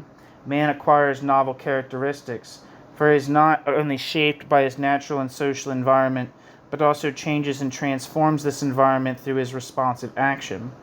To maintain his existence, man acts on the external world and by his action changes his own nature. Since man's action is not individual, but social, all human action is to be explained in terms of the social conditions in which it takes place. The distinctive characteristics of individuals, acquired in the course of social evolution, should be conceived as molded by a particular form of social organization and related to its structural differentiation at any given time.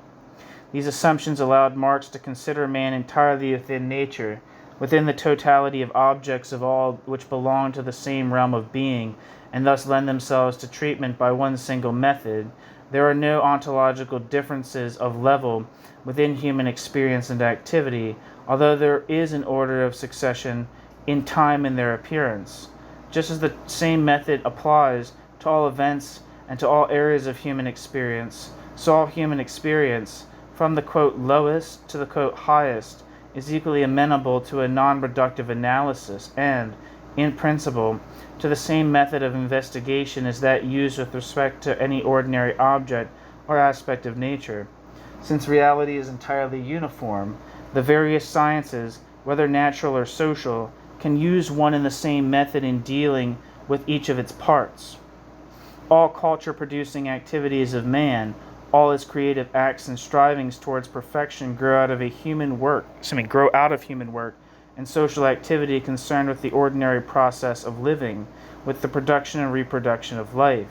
Their growth is determined by social relations and interaction, processes in which individuals participate, and not by, quote, human essences, or, quote, human nature, conceived as a spiritual substance that is autonomous in its being and spontaneous in its development.